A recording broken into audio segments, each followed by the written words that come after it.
গল্প গ্লোবাল। এখানে তোমার জন্য আনছি ঘরে বাইরের সেরা সব সাহিত্যিকের নানান স্বাদের চিরকালীন আর সমকালীন গল্পের সম্ভার। এখন গল্প শুনতে যদি তুমি ভালোবাসো তাহলে গল্প গ্লোবালকে সাবস্ক্রাইব করতে পারো। সেক্ষেত্রে আমাদের গল্পের সমস্ত খবর পৌঁছে যাবে তোমার কাছে, আর আমরাও পেয়ে যাব তোমার মতো একজন শ্রোতাকে।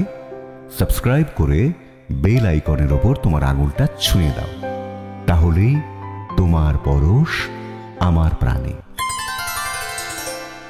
তোমার জন্য আজকের নিবেদন।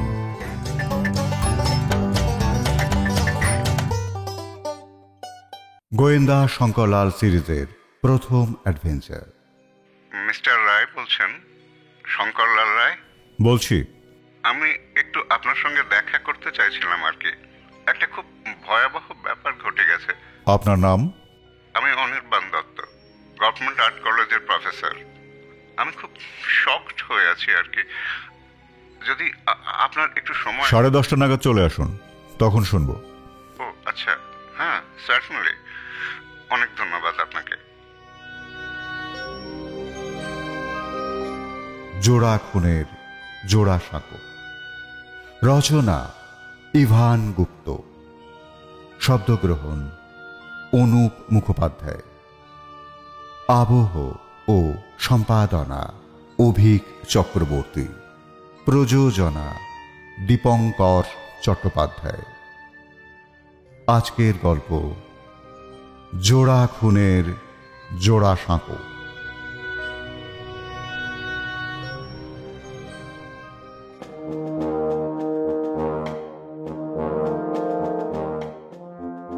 শঙ্করদা স্পিকার অন করে ফোনে কথা বলছিল, তাই কথোপকথন পরিষ্কার শুনলাম।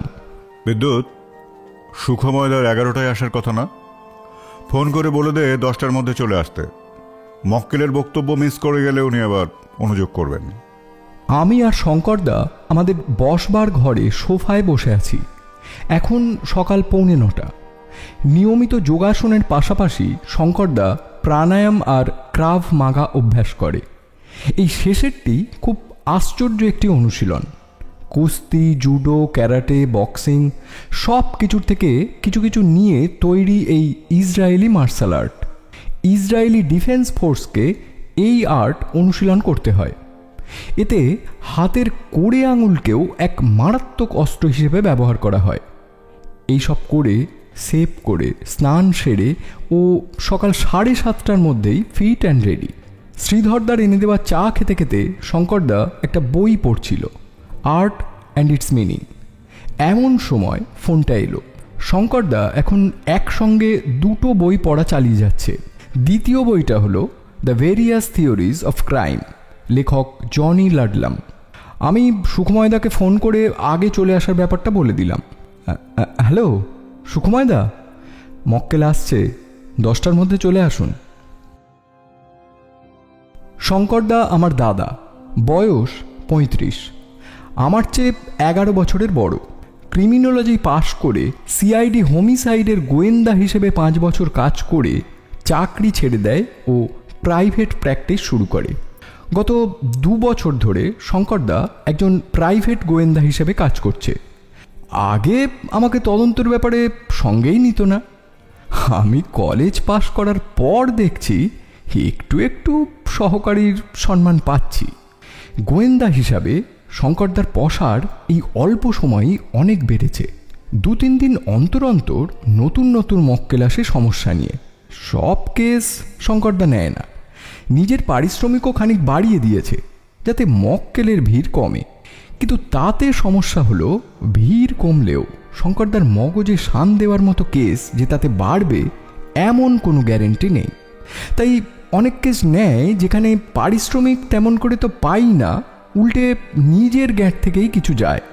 সেই সব মক্কেলদের ও বলে, আপনার কেসটা ভাবাচ্ছে তাই নিলাম, আবার ফিজ নিয়ে চিন্তা করবেন না, যা পারবেন দেবেন। শঙ্করদার মতো নির্লোভ মানুষ আমি খুব কম দেখেছি। বই ও সিগারেট ছাড়া আর কোনো কিছুতেই তেমন খরচ নেই।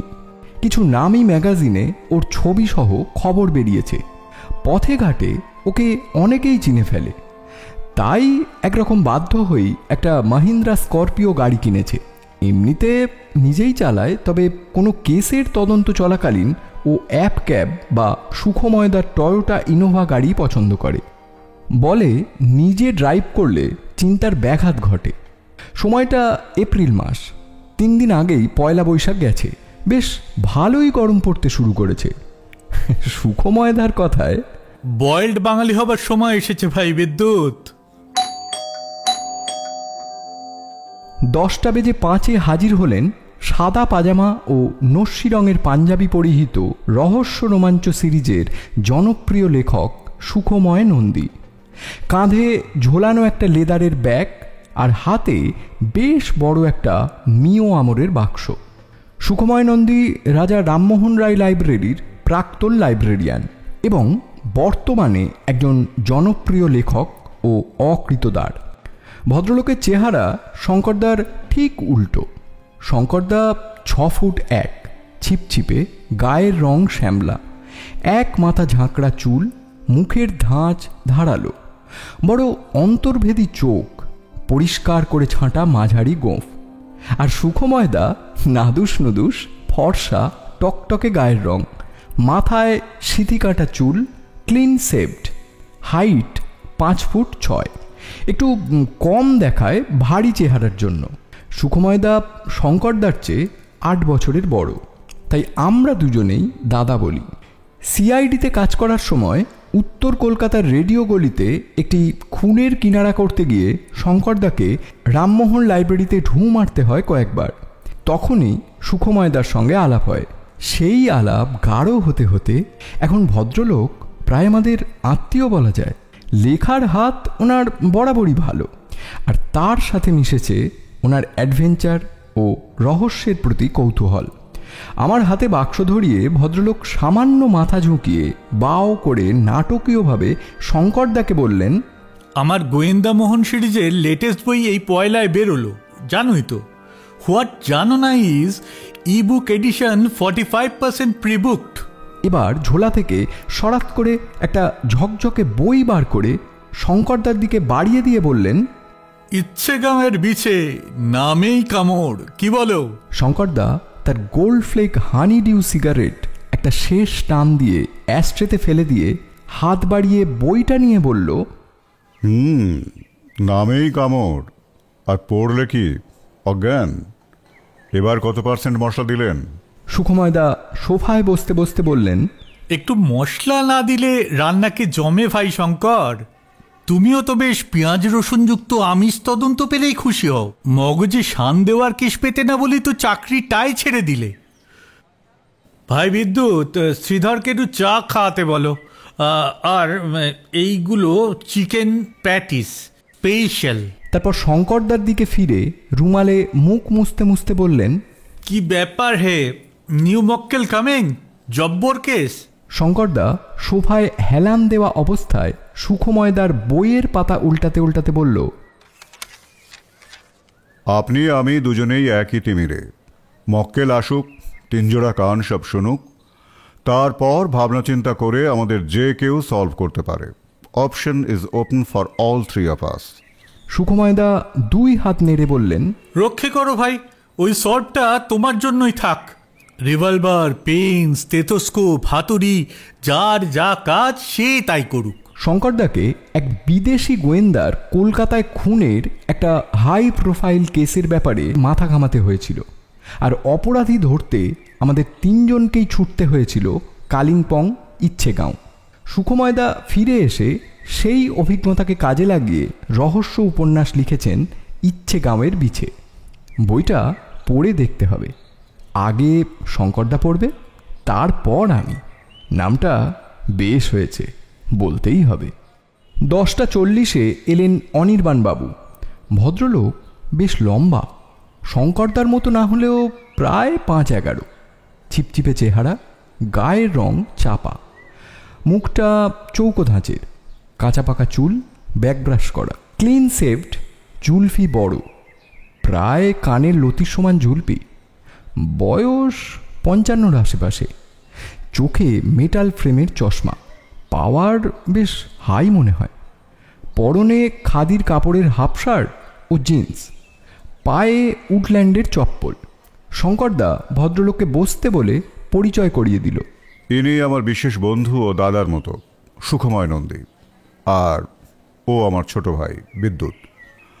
আপনি এদের সামনেই সব কথা বলতে পারেন। অনির্বাণবাবু শুকনো মুখে একটু হেসে বললেন, হ্যাঁ জানি, আপনাদের তো সবাই চেনে।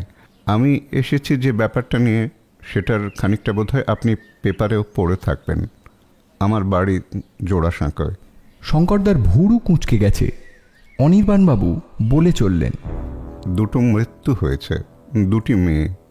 ওরা আমার পরিচিত, আমার বাড়িতেই থাকতো পেইং গেস্ট হিসেবে। ওদের বাবা আমার স্কুলের সহপাঠী ছিলেন। সুখময়দা টান টান হয়ে বসলেন ও নিজের থুতনিতে ডান হাতের আঙুল দিয়ে ঘষতে ঘষতে আমার দিকে তাকালেন। বোঝাই যাচ্ছে উনি বেশ উত্তেজিত।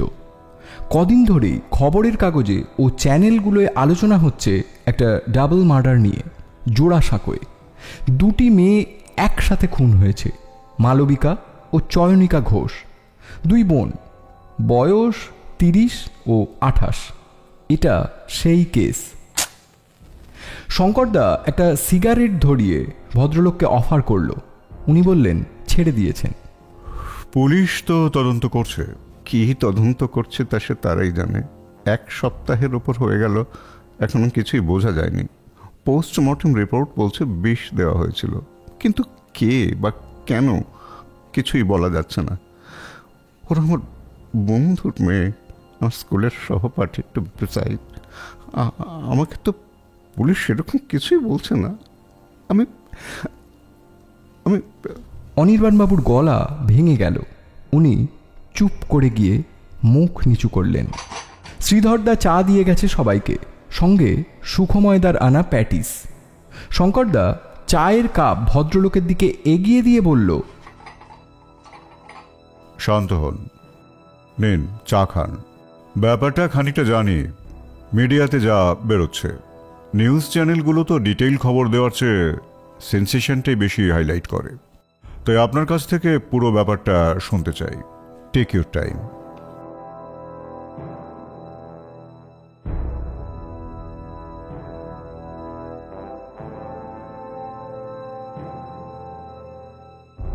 অনির্বাণবাবুর কাছ থেকে আমরা যা জানলাম, মালবিকা ও চয়নিকা এই দুই মেয়ের বাবা তন্ময় ঘোষ ছিলেন অনির্বাণবাবুর স্কুলের বন্ধু, একই ক্লাসের সহপাঠী। বাড়ি পাগনানের খালোড়ে। তন্ময়বাবুর পাগনান স্টেশনের কাছে একটা স্টেশনারি দোকান আছে। দুই মেয়ের ছোটবেলা থেকেই ছবি আঁকার দিকে খুব ঝোঁক ছিল, অনেক প্রাইজও পেয়েছে। কলকাতার গভর্নমেন্ট আর্ট কলেজে পড়ার সুযোগ দুজনেই পায়। তন্ময়বাবু তখন তার পুরনো বন্ধু অনির্বাণবাবুর সাথে যোগাযোগ করে। যেহেতু অনির্বাণবাবু ওই কলেজেরই প্রফেসর ও কলকাতায় থাকেন, তাই উনি যদি দুই মেয়ের থাকার একটা নিরাপদ জায়গার ব্যবস্থা করে দেন এবং ছবি আঁকার ক্যারিয়ার তৈরির ব্যাপারে একটু গাইড করেন। প্রসঙ্গত তন্ময়বাবু গত বছর সেরিব্রাল স্ট্রোক হয়ে মারা গেছেন। ওনার স্ত্রী রয়েছেন সরলা দেবী। দোকানটা এখন সরলা দেবীর ছোট ভাই মৃন্ময় দেখাশোনা করে, নইলে সংসারটা ভেসে যেত। অনির্বাণবাবুর জোড়াসাঁকো এলাকায় বলরাম ঘোষ স্ট্রিটে দোতলা বাড়ি। উপরতলায় উনি ওনার স্ত্রীকে নিয়ে থাকেন। ওনাদের একমাত্র ছেলে সৌমেন্দ্র দত্ত ব্যাঙ্গালোরে পলিটিক্যাল সায়েন্স নিয়ে পড়ছে দয়ানন্দ কলেজে, বোর্ডিংয়ে থাকে। বাড়ির সামনের দিকে বড় রাস্তা আর পাশে একটা গলি। একতলায় দুই মেয়ে থাকত, দোতলায় যাবার দরজা আলাদা। বাড়ির পাশের গলিতে আর একতলায় ঢোকার দরজা বড় রাস্তার উপর। একই ঠিকে কাজের লোক দুই তলাতেই কাজ করত। আগে একতলার কাজ সেরে দুই তলায় আসতো। গত 10ই এপ্রিল একতলার বেল অনেকবার বাজিয়ে কাজের লোক কোনো সাড়া পায় না, অথচ জানলা দিয়ে বেশ বোঝা যাচ্ছিল ভেতরে আলো পাখা চলছে। দরজায় ইন্টারলক ব্যবস্থা, বাইরে থেকে চাবি দিয়ে খুলতে হয়, আর টেনে দিলে বন্ধ হয়ে যায়। কাজের লোক অনির্বাণবাবুকে খবর দেয়। যেহেতু অনির্বাণবাবুর কাছে কোনো ডুপ্লিকেট চাবি ছিল না, তাই তালা চাবির মিস্ত্রি ডেকে এনে দরজা খুলতে হয়। সবাই ভেতরে ঢোকে ও শোবার ঘরে 2 মেয়েকে মৃত অবস্থায় পায়। মালবিকার দেহ বিছানায় পড়েছিল, আর চয়নিকা পড়েছিল খাটের সামনের মেঝেতে। মুখ দিয়ে গ্যাঁজলা উঠছিল দুজনেরই। তারপর চিৎকার চেঁচামেচি, পুলিশি তদন্ত ইত্যাদি।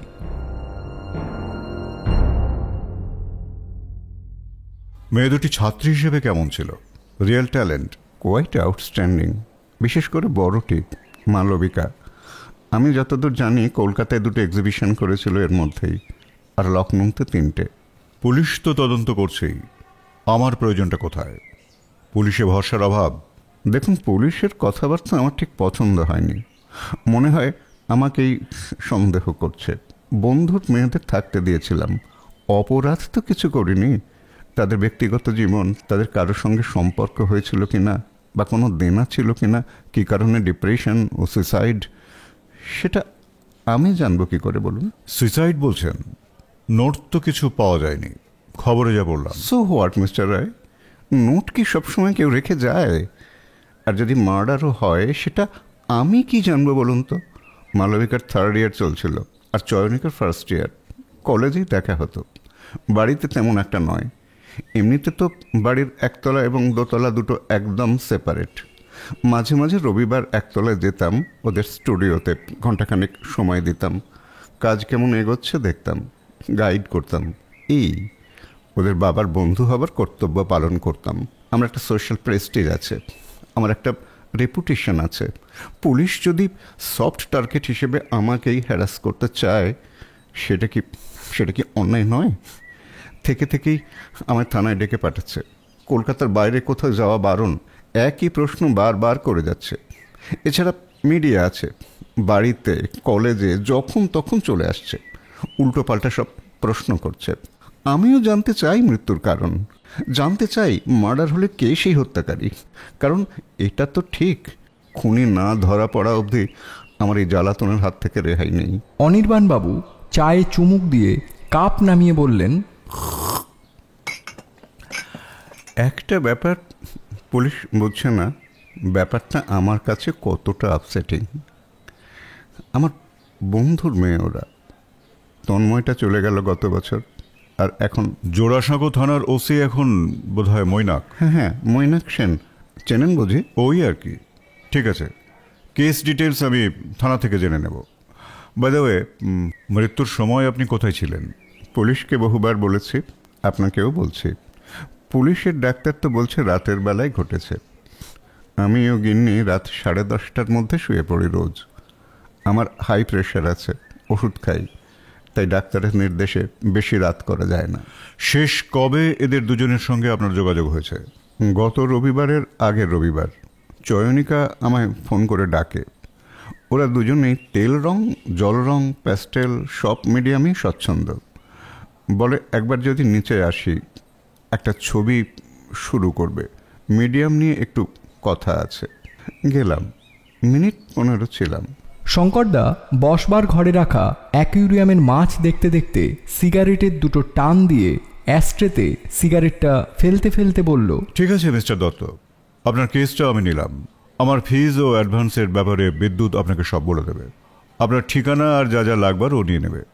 আপনি শুধু জোড়াসাঁকো থানায় একবার জানিয়ে রাখুন, আমি কেসটা টেক আপ করছি। অনির্বাণবাবু জোরে একটা শ্বাস ছেড়ে বললেন, আপনাকে যে কি বলে। এখনই কিছু বলার মতো সময় আসেনি, এখন শুধু দেখা, শোনা ও বোঝার পালা। অপরাধের অন্ধকারে আলো পড়বেই, সে আলো ফেলার দায়িত্ব আমার। আচ্ছা, নমস্কার। অনির্বাণবাবু 15 মিনিট হলো চলে গেছেন। শঙ্করদা এক মনে সুখময়দার আনা প্যাটিস চিবোচ্ছে, আর সুখময়দা নিজের প্লেট ফেলে রেখে জুলজুল চোখে শঙ্করদার দিকে তাকিয়ে আছেন। তারপর চাপা স্বরে বললেন, শঙ্কর, জোড়াসাঁকোয় জোড়া খুন। শঙ্করদার মুখে কোনো কথা নেই, এক মনে খেয়ে চলেছে। সুখময়দা এবার অসহিষ্ণুভাবে একবার আমার দিকে তাকিয়ে আবার শঙ্করদার দিকে মনোযোগ দিলেন। শঙ্কর, বাইরে বাহন চালক 2 মজুদ, আমিও one leg standing, I mean এক পায়ে খাড়া। কেন সাসপেন্সের কষ্ট দিচ্ছ ভাই? শঙ্করদার খাওয়া শেষ। রুমালে মুখ মুছে হেসে বলল, সুখময়দা, ভাবি মাঝে মাঝে এই দেশটা অপরাধ ও রহস্যবিহীন হলে আপনার কি হাল হবে। চলুন আগে থানায় যাই, তারপর দেখা যাক। সুখময় নন্দী তড়াক করে উঠে পড়ে এক মুখ হাসি নিয়ে বললেন, with pleasure my dear.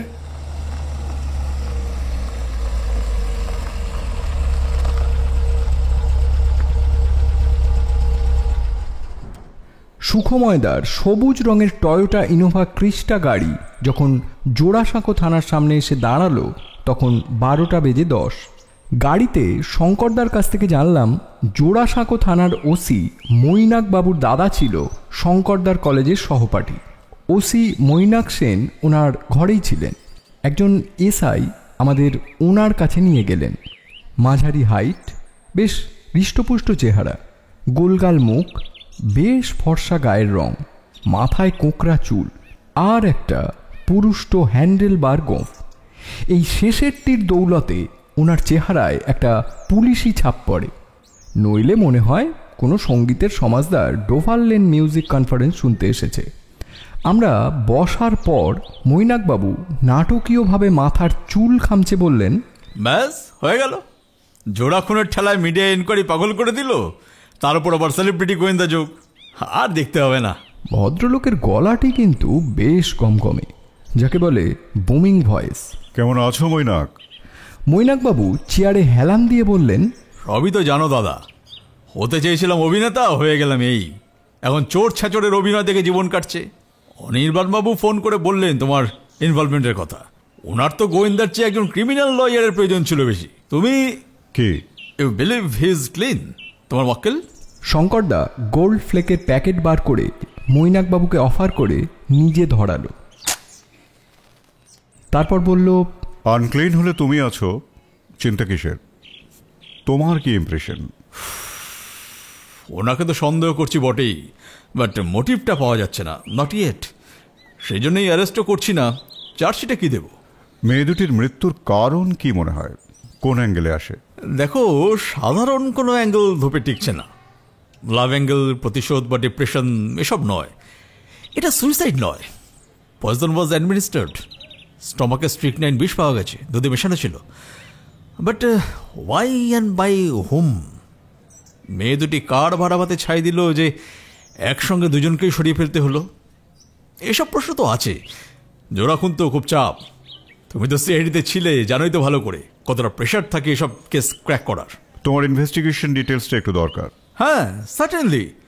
Sukumar বাবু। তারপর আমাদের সুখময়দার দিকে চেয়ে ভুরু নাচিয়ে হেসে বললেন, সুকুমার বাবু, কি বুঝছেন? আরও অ্যাডিশন আছে। আবার সেই সাব ইন্সপেক্টর ভদ্রলোক ঘরে ঢুকলেন। ওনার নাম সুখময় অধিকারী। মৈনাকবাবু ওনাকে কেস ফাইলের একটা কপি করে শঙ্করদাকে দিতে বললেন। তারপর শঙ্করদার দিকে চেয়ে বললেন, একটু বসো, করে দিচ্ছে। চাটা খাও। তুমি যখন আমেরিকান ডিটেকটিভের খুনের ব্যাপারটা সলভ করলে তখন তো আমি লালবাজারে পোস্টেড, ক্রাইম ব্রাঞ্চ। ফাটাফাটি পারফরমেন্স দিয়েছিলে বস। সিএম অবধি চোখ রেখেছিল কেসটার ওপর। কলকাতায় বিদেশি খুন বলে কথা, এত কম সময়ে সলভ করেছো ভাবা যায় না। ভদ্রলোক যে কেসটার কথা বলছিলেন সেই গোয়েন্দা খুনের তদন্ত কেসটা নেবার অনুরোধ করেছিলেন স্বয়ং পুলিশ কমিশনার নিজে। শঙ্করদা তার এক পেশে হাসি হেসে কথাটা ঘুরিয়ে দিল অন্যদিকে। মৃত্যুর টাইম কি বলেছে ডাক্তার? রাত 11:30 থেকে 1:30 মধ্যে। তবে স্ট্রিকনাইন তো জানোই, বেশ কড়া ডোজের পয়জন। হেল্প চাওয়ার জন্য কাউকে ডাকার টাইম পর্যন্ত পায়নি। Very unfortunate. বয়স্ক মা রয়েছেন বাগনানে, তার আবার ক্যান্সার স্টেজ 2। ট্রিটমেন্টের খরচ অনেক। পরিবারের আর্থিক অবস্থাও একই। একটা ছোট দোকান আছে, সেটা থেকেই যায়। গত বছর ওনার হাজব্যান্ডও মারা গেছেন, আর কোনো সন্তানও নেই ওনার। হ্যাঁ দাও, এখানে রাখো। চা, কেক ও সিঙ্গাড়া এসেছে আমাদের জন্য। তবে একটা ব্যাপার ইন্টারেস্টিং, বুঝলে? বড় মেয়ে মালবিকার ফোন ফরেন্সিকে রয়েছে। ইমেল আইডি ড্রাফট সেকশনে একটা ড্রাফট আছে, তাতে লগ বুক এন্ট্রির মতো একটা এন্ট্রি রয়েছে, ধাঁধার মতো। ক্র্যাক করতে পারিনি। কেস ফাইলে প্রিন্ট আউট পাবে। কাউকে পাঠাবার জন্য সেভ করে রেখেছিল? মনে হয় না। ওরকম কোনো সিমিলার মেল সেন্ড বক্সে নেই। হয়তো ডায়েরিতে লেখা প্রাইভেসি হিসেবে যথেষ্ট নয় মনে হয়েছিল, তাই মেলে ড্রাফট করে রাখতো। কি খেয়েছিল রাতে? স্টমাকে দুধ কর্নফ্লেক্স পাওয়া গেছে দুজনেরই, রাতে নাকি তাই খায়, কাজের মেয়েটি বলেছে। দুধ কর্নফ্লেক্স তো সকালে খায় জানি, রাতে দুধ কে দিয়ে যায়? ওরাই কেনে, একটি নামি কোম্পানির কাগজের 1 লিটারের কার্টন। গরম করতে লাগে না, ডাইরেক্ট খাওয়া যায়। ফ্রিজে একটা প্যাক ছিল, খানিকটা খালি। ফরেন্সিক হয়েছে, nothing, no trace of poison. কর্নফ্লেক্সও ঠিক আছে। আমাদের গাড়ি এবার চলেছে 25 নম্বর বলরাম দে স্ট্রিট, অনির্বাণ বাবুর বাড়ি। থানা থেকে দূরত্ব মাত্র 1 কিলোমিটার। শঙ্করদার কোলের ওপরে কেস ফাইলের কপি। অনির্বাণ বাবুর বাড়ির একতলা পুলিশ সিল করে দিয়েছে, আর একজন কনস্টেবল পোস্টিং করা আছে দরজার কাছে। মৈনাকবাবু বলেছেন উনি ফোনে জানিয়ে রাখবেন আমরা যাতে ভেতরে ঢুকে সব দেখতে পারি। সুখময়দার ড্রাইভার হরিচরণবাবু কলকাতার রাস্তাঘাট বেশ ভালোই চেনেন। আমি হরিচরণবাবুর পাশে বসে আছি, আর পেছনে শঙ্করদা আর সুখময়দা পাশাপাশি। সুখময়দা একটা হাই তুলে বিড়বিড় করলেন, ডাবল খুন, ডাবল ক্রাইম। তারপর মুখ বুঝে আর চোখে শঙ্করদাকে দেখলেন। শঙ্করদার মনোযোগ কেস ফাইলের দিকে, কপালে ভ্রুকুটি। সুখময়দা এবার আমায় বললেন, বুঝলে বিদ্যুৎ, প্রথম দিকে কেসটা একটু জটিল মনে হয়, তবে তাতে বিচলিত হবার কিছুই নেই। Patience and suspense. শেষের শটাকে অতিরিক্ত টেনে আর চোখে আবার শঙ্করদাকে দেখলেন। আমি সবে ভাবছি শঙ্করদা এত তাড়াতাড়ি স্পিকটি নট মোডে চলে গেল কেন। ঠিক তখন কেস ফাইল থেকে একটা পাতা বার করে সুখময়দাকে দিয়ে ও বলল, পেশেন্স অ্যাপ্লাই করে এই সাসপেন্সটা ক্লিয়ার করুন দেখি। ঘাড় ঘুরিয়ে দেখলাম সুখময়দা ভুরু টুরু কুঁচকে চোখ সরু করে ঠোঁট দিয়ে ঠোঁট চেপে কাগজের লেখার অর্থ বোঝবার চেষ্টা করছেন। আমি বললাম, কি আছে ওতে শঙ্করদা? পড়ে দেখ। আমি হাত বাড়িয়ে কাগজটা সুখময়দার কাছ থেকে নিয়ে দেখলাম মালবিকার ইমেল ড্রাফটের প্রিন্ট আউট। কিছু লাইন লেখা আছে বাংলায়, কিন্তু রোমান হরফে। মধ্যে মধ্যে গ্যাপ আছে, কোনো তারিখ নেই। থেকে থেকেই কথা যোগ করে সেভ করে রাখতো, বোঝাই যাচ্ছে। সত্যিই ধাঁধা। ড্রাফট যেমন রয়েছে ঠিক তেমনভাবেই বলছি। কথা বাংলায়, তারিখ ইংরাজিতে। প্রথমে একটা লাইন, তারপর লেখা বৌঠান 1936। তারপর আবার লাইন, শহরের নবাব আর আমার অভাব, নবাবই করবে অভাবী মন। আবার লাইন, আপন মুখের আঁচড় কেটেছ, নবাবী সেই গোলক ধাঁধায় পথ দেখিয়েছ। শুরু নয় শেষ, বায়ের গলির 3, বেশ বেশ। আবার লাইন টানা। তারপর দিতেই পারি টেক্কা আমি, দিতেই বড় লোভ হয়, না দিলেই হয় মনের জ্বালা, আবার দিলেই নাকি দোষ হয়। আবার লাইন, তারপর লেখা ঘোমটা মাথায় 1935। শেষে একটা লাইন। শঙ্করদা, বল, শুনছি। কিছুর একটা ইঙ্গিত আছে যেন। কোনো ব্যক্তির কথা হেয়ালি করে বলছে বোধহয়। কোনো ভদ্র মহিলা যিনি মাথায় ঘুমটা দেন, যার নবাবদের মতো টাকা, যে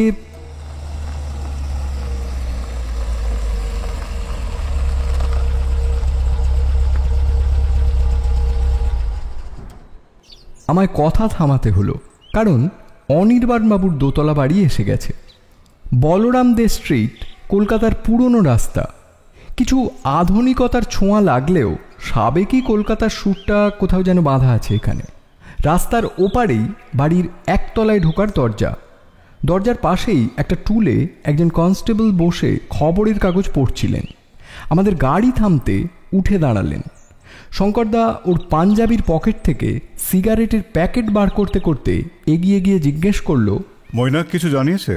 ভদ্রলোক ব্যস্ত হয়ে পকেট থেকে চাবি বার করতে করতে বললেন, হ্যাঁ স্যার, সাহেব সব বলে রেখেছেন, আপনি সব ঘুরে দেখুন, কিছু লাগলে আমায় হাঁক দেবেন। দরজায় ইন্টারলক ব্যবস্থা। টেনে দিলে লক হয়ে যায়, বাইরে থেকে চাবি দিয়ে খুলতে হয়। শঙ্করদা লকটা দেখতে দেখতে বলল, চাবি কি মেয়ে দুটির ঘর থেকে পেলেন? হ্যাঁ স্যার, বাড়ির মালিকের কাছে এক্সট্রা কোনো চাবি ছিল না। এই পাড়ার কালো মিস্ত্রিকে নিয়ে এসে দরজার লক খোলাতে হয়েছে। এই চাবি ছিল একতলার শোয়ার ঘরের টেবিলের ড্রয়ারে। অনির্বাণ বাবু, বাড়ির মালিককে একটা খবর? নেই স্যার, প্রফেসর সাহেব কলেজে চলে গেছেন। ওনার স্ত্রী গতকাল বাপের বাড়ি গেছেন। সব টিভি চ্যানেলের লোক এসে জ্বালাতন করছিল তো।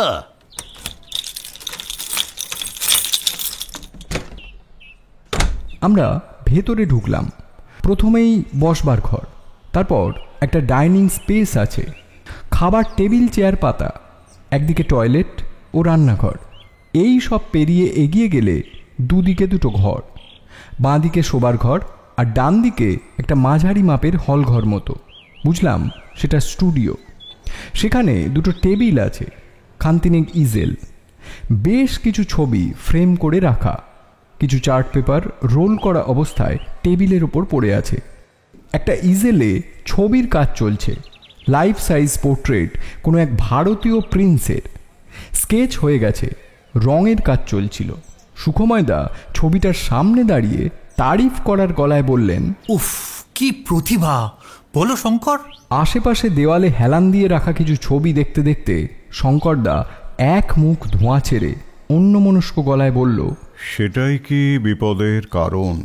সুখময়দা একটু থতমত খেয়ে গেলেও তারপর চোখ ছোট করে নিজের থুতনিতে তর্জনী দিয়ে টোকা মারতে মারতে বললেন, I see, I mean, you mean. তারপর হাল ছেড়ে দিয়ে বললেন, ঠিক বুঝলাম না ভাই। শঙ্করদা ততক্ষণে এগিয়ে গিয়ে ঘরের পিছন দিকের দেওয়ালে ঠেস দেওয়া বেশ কিছু চৌকো, চতুর্ভুজ, বড় ছোট মাঝারি মাপের ফ্রেম দেখছে মন দিয়ে। তারপর টেবিলের ওপর রাখা কিছু রঙের বাক্সের ওপর চোখ বোলালো। আমরা তিনজনেই জানি খালি হাতে কোনো কিছুই স্পর্শ করা যাবে না। পকেট থেকে রুমাল বার করে হাতে জড়িয়ে শঙ্করদা আলতো করে একটা রঙের বাক্সের ডালা খুলে দিল। ভেতরে কিছু তেল রঙের শিশি। শঙ্করদার ভুরু কোঁচকানো, মুখ গম্ভীর।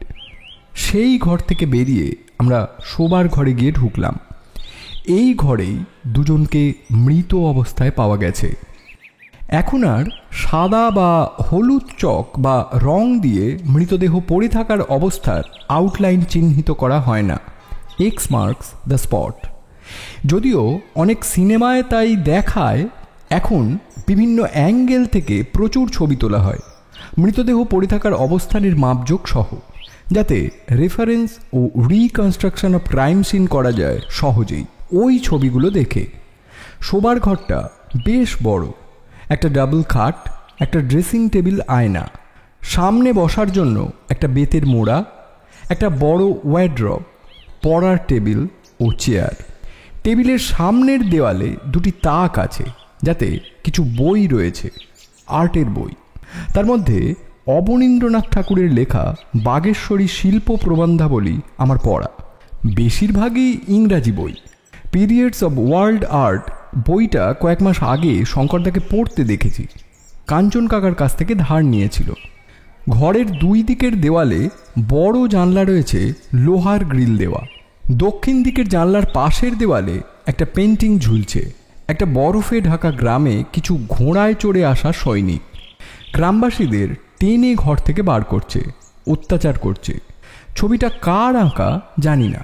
শঙ্করদা বেশ কিছুক্ষণ ছবিটা দেখলো খুঁটিয়ে খুঁটিয়ে, বিড়বিড় করে বলল, এ তো বিখ্যাত ছবি, the massacre of the innocent, Flemish শিল্পী পিটার ব্রয়গেলের আঁকা। আমার দিকে চেয়ে বলল, তোর ফোনে একটা ছবি তুলে নে, ফ্ল্যাশ ব্যবহার করবি না। ড্রেসিং টেবিলের উপর কিছু মহিলাদের প্রসাধন সামগ্রী, তার মধ্যে একজোড়া কানের দুল শঙ্করদা বেশ মন দিয়ে দেখল।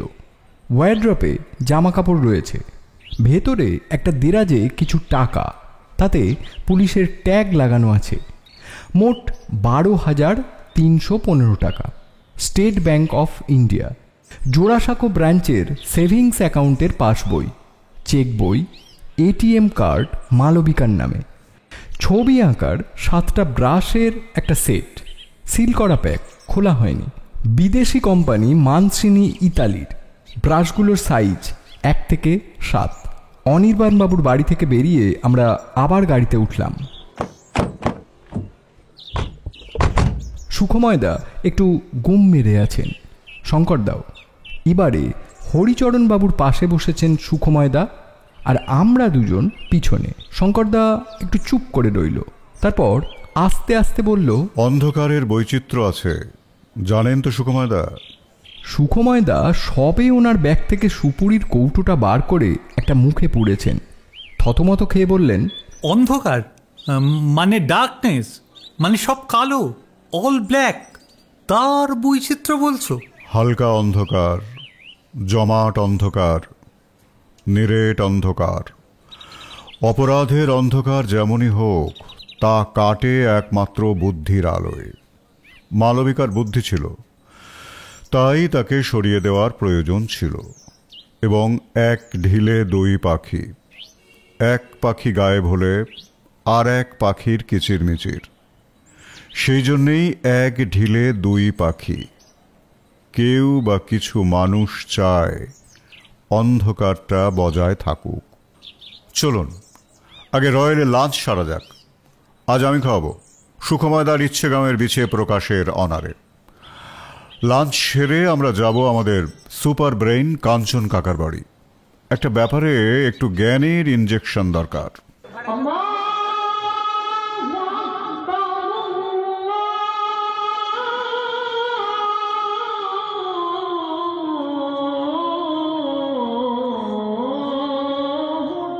আমরা এখন রয়্যাল ইন্ডিয়ান রেস্টুরেন্টের দোতলায় বসে আছি। কিছুটা দূরেই ঐতিহাসিক তাৎপর্যপূর্ণ নাখোদা মসজিদ থেকে দুপুরের আজান ভেসে আসছে।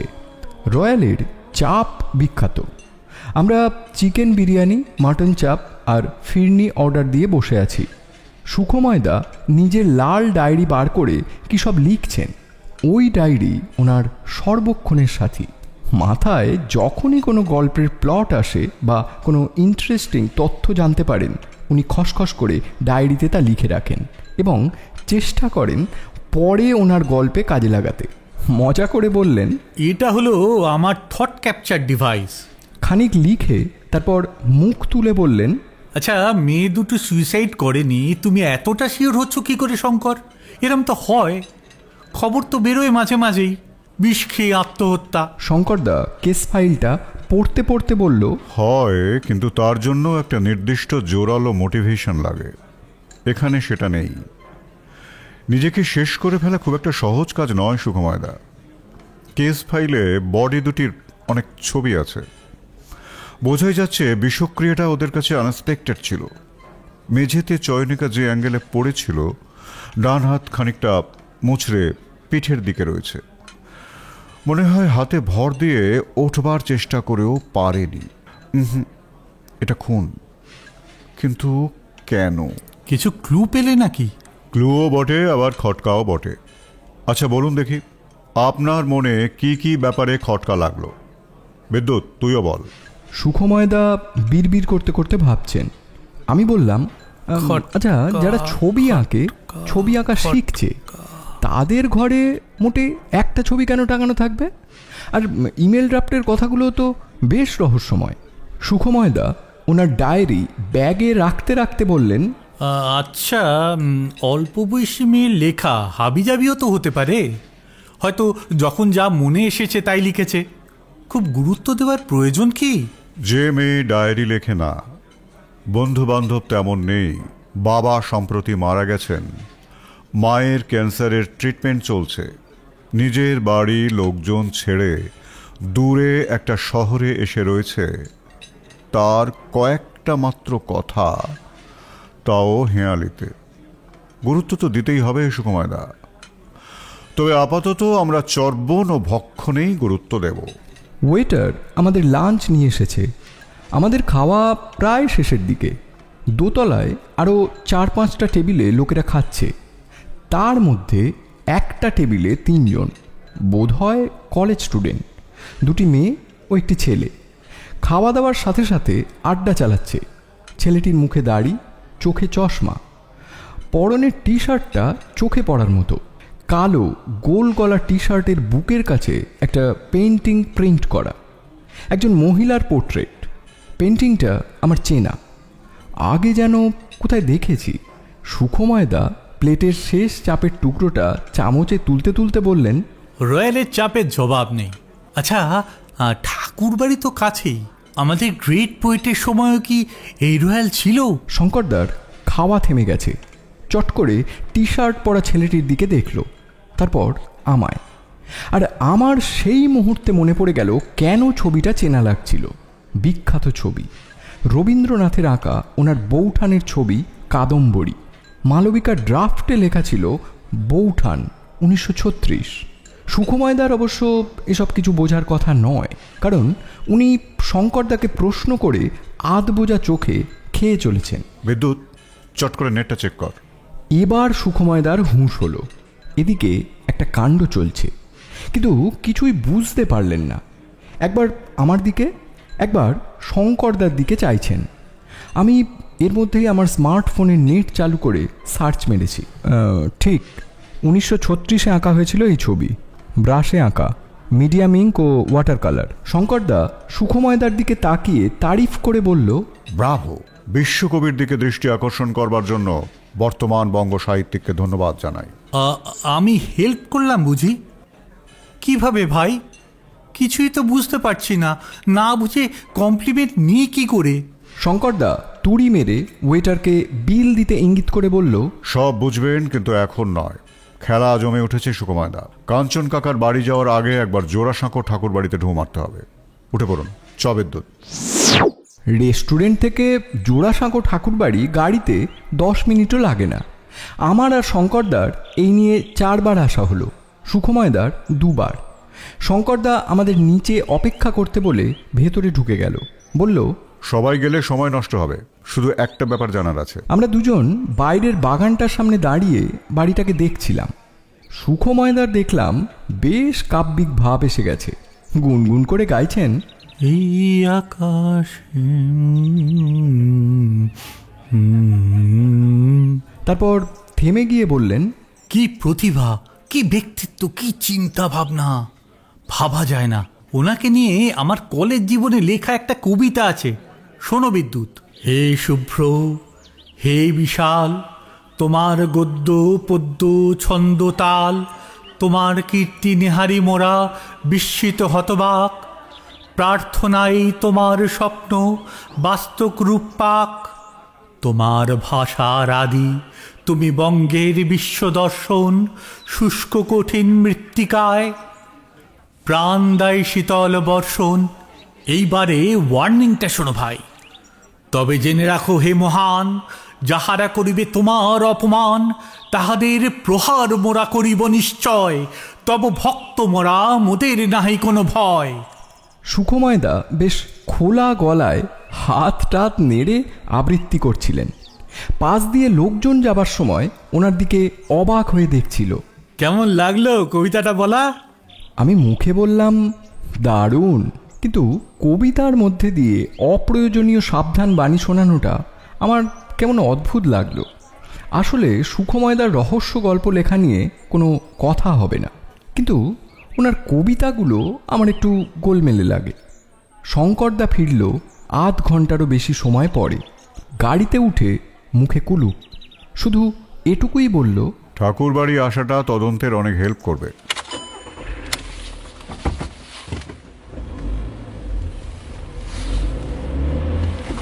গাড়ি ছুটছে সর্দার শঙ্কর রোডের দিকে। পরবর্তী গন্তব্য কাঞ্চন কাকার বাড়ি। গাড়িতে শঙ্করদাকে জিজ্ঞেস করলাম, ঠাকুর বাড়িতে কিছু পেলে? হেঁয়ালির অনেকটাই ক্লিয়ার হলো বুঝলি, কিন্তু এখনও কিছু খটকা রয়েছে। তুই একবার মৈনাককে ফোন করে ধরতো। আমি কেস ফাইলের একটা কাগজ দেখে মৈনাকবাবুর মোবাইল নাম্বারটা আগে ফোনে সেভ করে তারপর ফোন করলাম। মৈনাকবাবুর গলা পেয়ে শঙ্করদার হাতে ফোনটা দিলাম। গাড়ির আওয়াজে ওদিকের কথা কিছু শোনা গেল না দাদার পাশে বসেও, তবে একতরফা শঙ্করদার কথা শুনলেও গোটা কথোপকথনটা আন্দাজ করে নেওয়া খুব একটা কঠিন হলো না। হ্যাঁ মৈনাক, শঙ্করদা বলছি। মালবিকা ও চয়নিকার জয়েন্ট অ্যাকাউন্ট ছিল SBI-তে, পাসবই দেখলাম।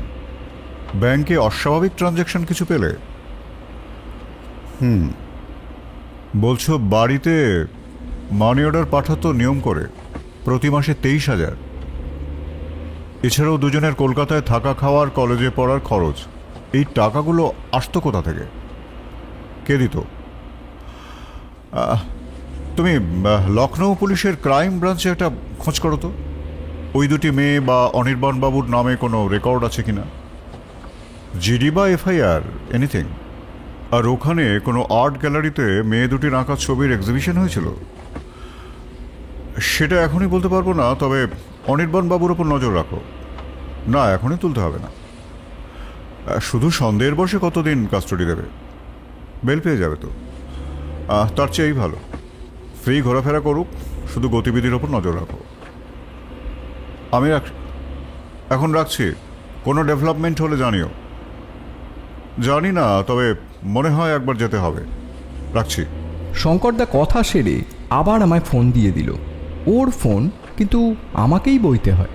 সুখময়দা সামনে বসেছেন, ঘাড় ঘুরিয়ে শঙ্করদার দিকে জুলুজুলু করে তাকিয়ে আছেন। শঙ্করদা সেটা আর চোখে দেখে নিয়ে একটা গোল্ড ফ্লেক ধরালো, তারপর বলল, সুখময়দা কিছু বলবেন? সুখময়দা কাঁচুমাচু মুখে বললেন, আমার বলার কিছু থাকবে না, চেয়ে চেয়ে দেখবো, তোমরা চলে যাবে। এই ধাঁধাটার জবাব দিন, ঠিক হলে আপনার যাওয়া আটকায় কে? সুখময়দা দাঁত দিয়ে নিচের ঠোঁট চেপে খুব মনঃসংযোগের ভঙ্গিতে বললেন, বলো, রেডি। শহরের নবাব আর আর আমার অভাব, নবাবই করবে অভাবে মন। লখনৌ। আন্দাজে মারলেন, আমার ফোনে বলা কথাগুলো শুনে গেস করলেন। লখনৌকেই তো বলা হয় নবাব ওকা শহর, শহর ওকা নবাব, তাই না শঙ্করদা? হ্যাঁ, সব নবাবের শহর ও সব শহরের নবাব। টাকা রোজগারের জন্যই মালবিকা ও তার বোন লখনৌ গিয়েছিল, কিন্তু কিভাবে রোজগার? এক্সিবিশনে ছবি বেচে, এবং গিয়ে সে বেশ কিছু টাকা হাতেও পেয়েছিল। নবাবই করবে অভাবী মন, তার খরচ করার ইচ্ছেও হয়েছিল, কিন্তু বাড়িতে অভাব, মায়ের ক্যান্সার ট্রিটমেন্ট, কেমোথেরাপি, টাকা পাঠাতে হবে। স্ট্রং মোটিভ হলো টাকা চাই। বাট যাই হোক, সুখময়দা, আমার মন বলছে আমাদের লখনৌ যেতে হবে। বিদ্যুৎ বিকেলে আপনাকে কনফার্ম করে দেবে। আমাদের ট্রাভেল এজেন্টকে বলে দেবো 3টে প্লেন টিকিটের ব্যবস্থা করতে। কালকেই রওনা হতে হবে অ্যাট এনি কস্ট। আপনি বাড়ি ফিরেই গোছগাছ শুরু করে দেবেন। আমার আর শঙ্করদার আগে লখনৌ ঘোরা হলেও সুখময়দার এই প্রথমবার যাওয়া হবে। লখনৌ ঘুরে দেখার সুযোগ হয়তো বেশি পাবেন না, তাড়াতাড়ি ফিরতে হবে আমাদের, নইলে পাখি ফুরুত হয়ে যাবে। বিদ্যুৎ, দেখে নে অনির্বাণবাবু অ্যাডভান্স পাঠিয়েছেন কিনা। হ্যাঁ, পাঠিয়েছেন, SMS এসেছে। কাঞ্চন কাকার সঙ্গে দেখাটা সেরে নিয়ে তারপর ট্রাভেল এজেন্সিতে কথা বলি।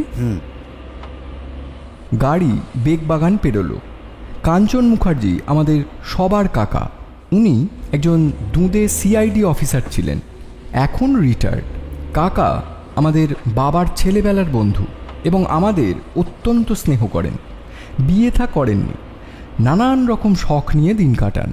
পুরনো গান, বই, ছবি, অ্যান্টিক জিনিস কেনা, আরও কত কী। তবে আসল শখ হলো ঘরে বসে বসেই নানান ক্রাইম বিশ্লেষণ। বয়স 60-এর কম নয়, কিন্তু বেশ শক্ত সামর্থ্য আছেন।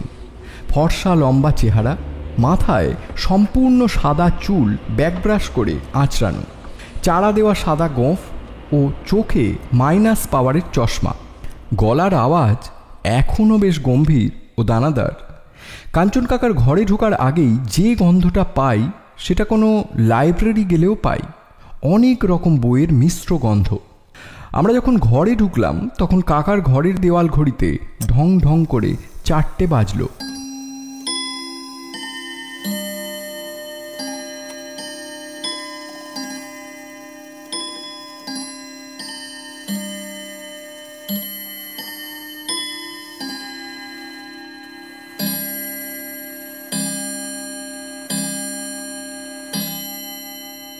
তক্তপোষের উপরে বসে কাকা সামনে খুলে রাখা কালো রেক্সিনে মোড়া সোনালি বর্ডার দেওয়া একটা বই থেকে কি পড়ছিলেন আতশ কাঁচ সামনে ধরে।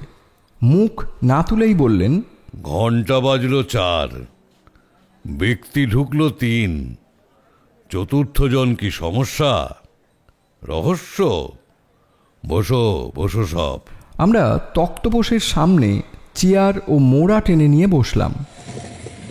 কাঞ্চন কাকা সুখময়দার দিকে তাকিয়ে বললেন, কি হে, তোমার গোয়েন্দা মোহন তো ভালোই করে কমে খাচ্ছে, আর সৃষ্টি ও স্রষ্টা তো একই কথা।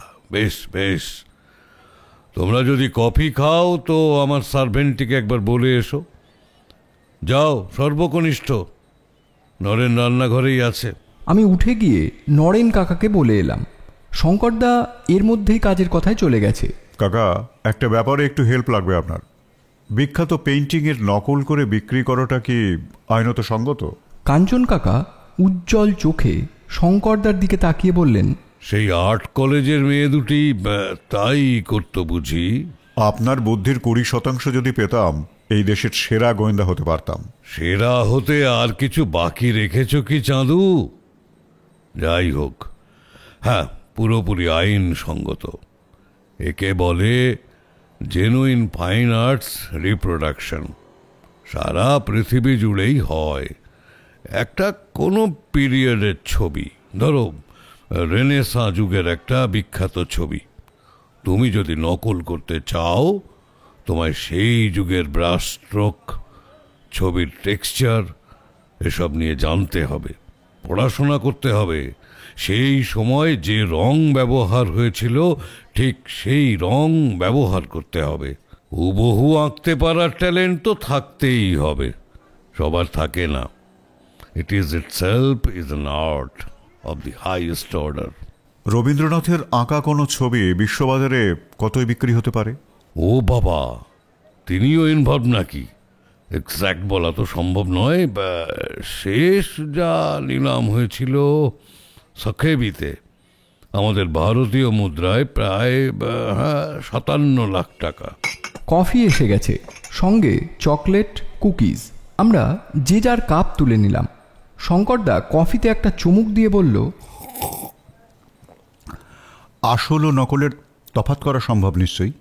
কাঞ্চন কাকা পাশে রাখা তাকিয়াতে হেলান দিয়ে বললেন, বৈজ্ঞানিক পরীক্ষা করলে সম্ভব। Scan, chemical test, carbon test, এই সবে সত্যিটা বেরিয়ে পড়বে। কিন্তু এমন রিপ্রোডাকশনও আছে যেটা শুধু চোখে দেখে আসল না নকল সেটা বলা নেক্সট টু ইম্পসিবল, তা সে যত বড় এক্সপার্টই হোক।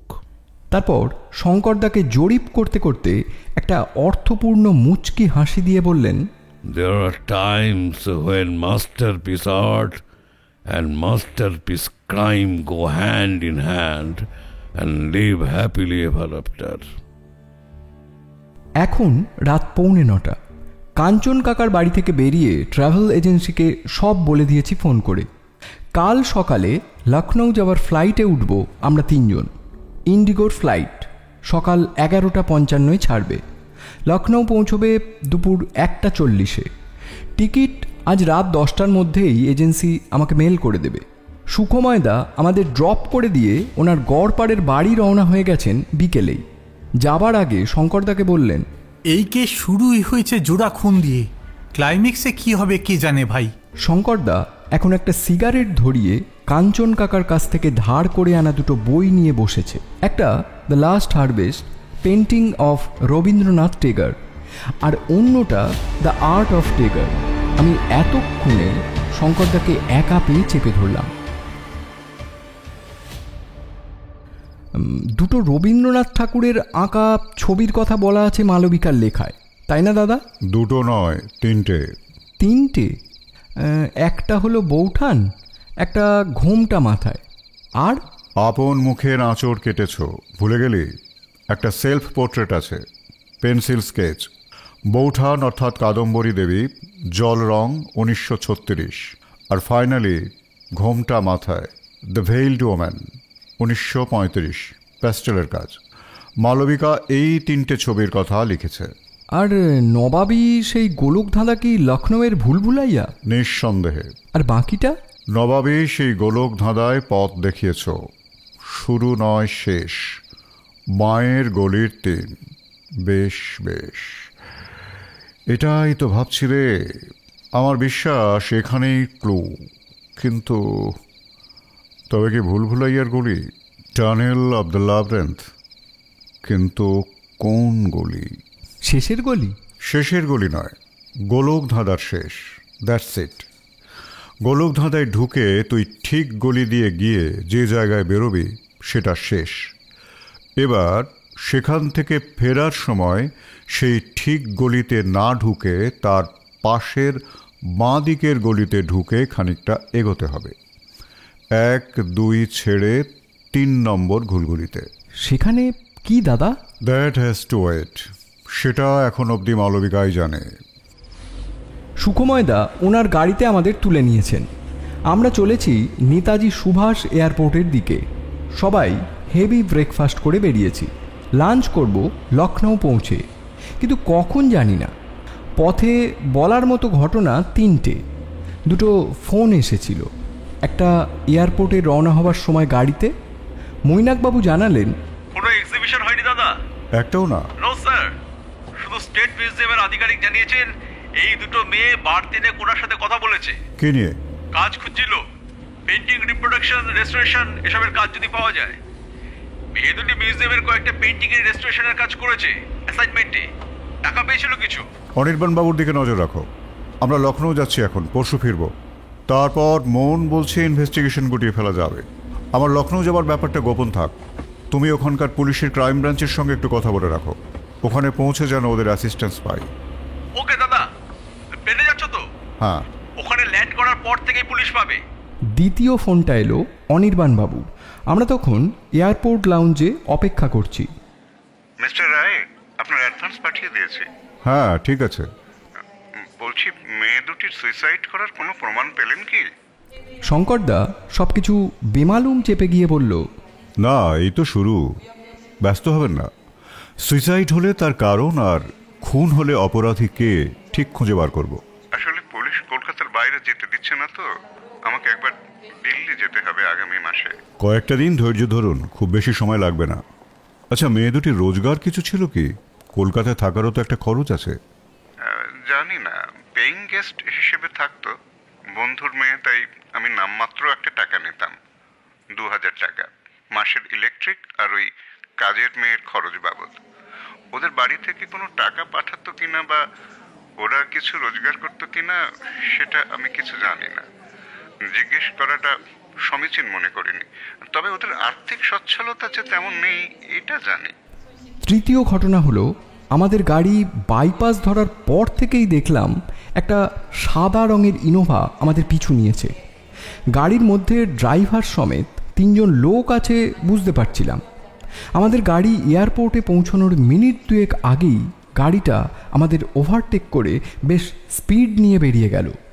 শঙ্করদা গাড়িটাকে এক ঝলক দেখে নিয়ে আমার সাথে চোখাচোখি করল। সুকুময়দা অবশ্য এসব খেয়াল করেননি।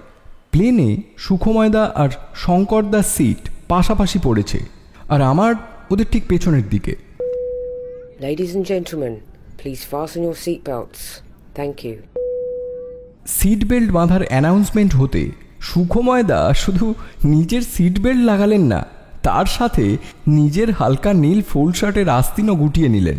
শঙ্করদা দ্য আর্ট অফ টেগর বইটা পড়তে পড়তে বলল, লড়াই করবেন নাকি? ভাই, পায়ের নিচে মাটি নেই, আমাদেরও কোনো ডানা নেই। একটা ধাতুর বাক্সের মধ্যে বসে আকাশপথে চলেছি। আবার সেই চলাটাও অন্য একজন মানুষের বিদ্যে বুদ্ধির ওপর নির্ভর করছে, যাকে আমি চিনিও না। প্লেনে যাওয়াটা একটা সিরিয়াস ব্যাপার। ও তুমি যাই বলো। তা জামার আস্তিন গোড়ালে কি নার্ভটা শক্ত হবে? তাহলে তো লখনৌতেও আপনাকে আস্তিন গুটিয়েই থাকতে হবে। কেন? লখনৌতে কি তুমি কোনো সংঘর্ষ এক্সপেক্ট করছো? আগে থেকে কিছুই এক্সপেক্ট করা বোকামি।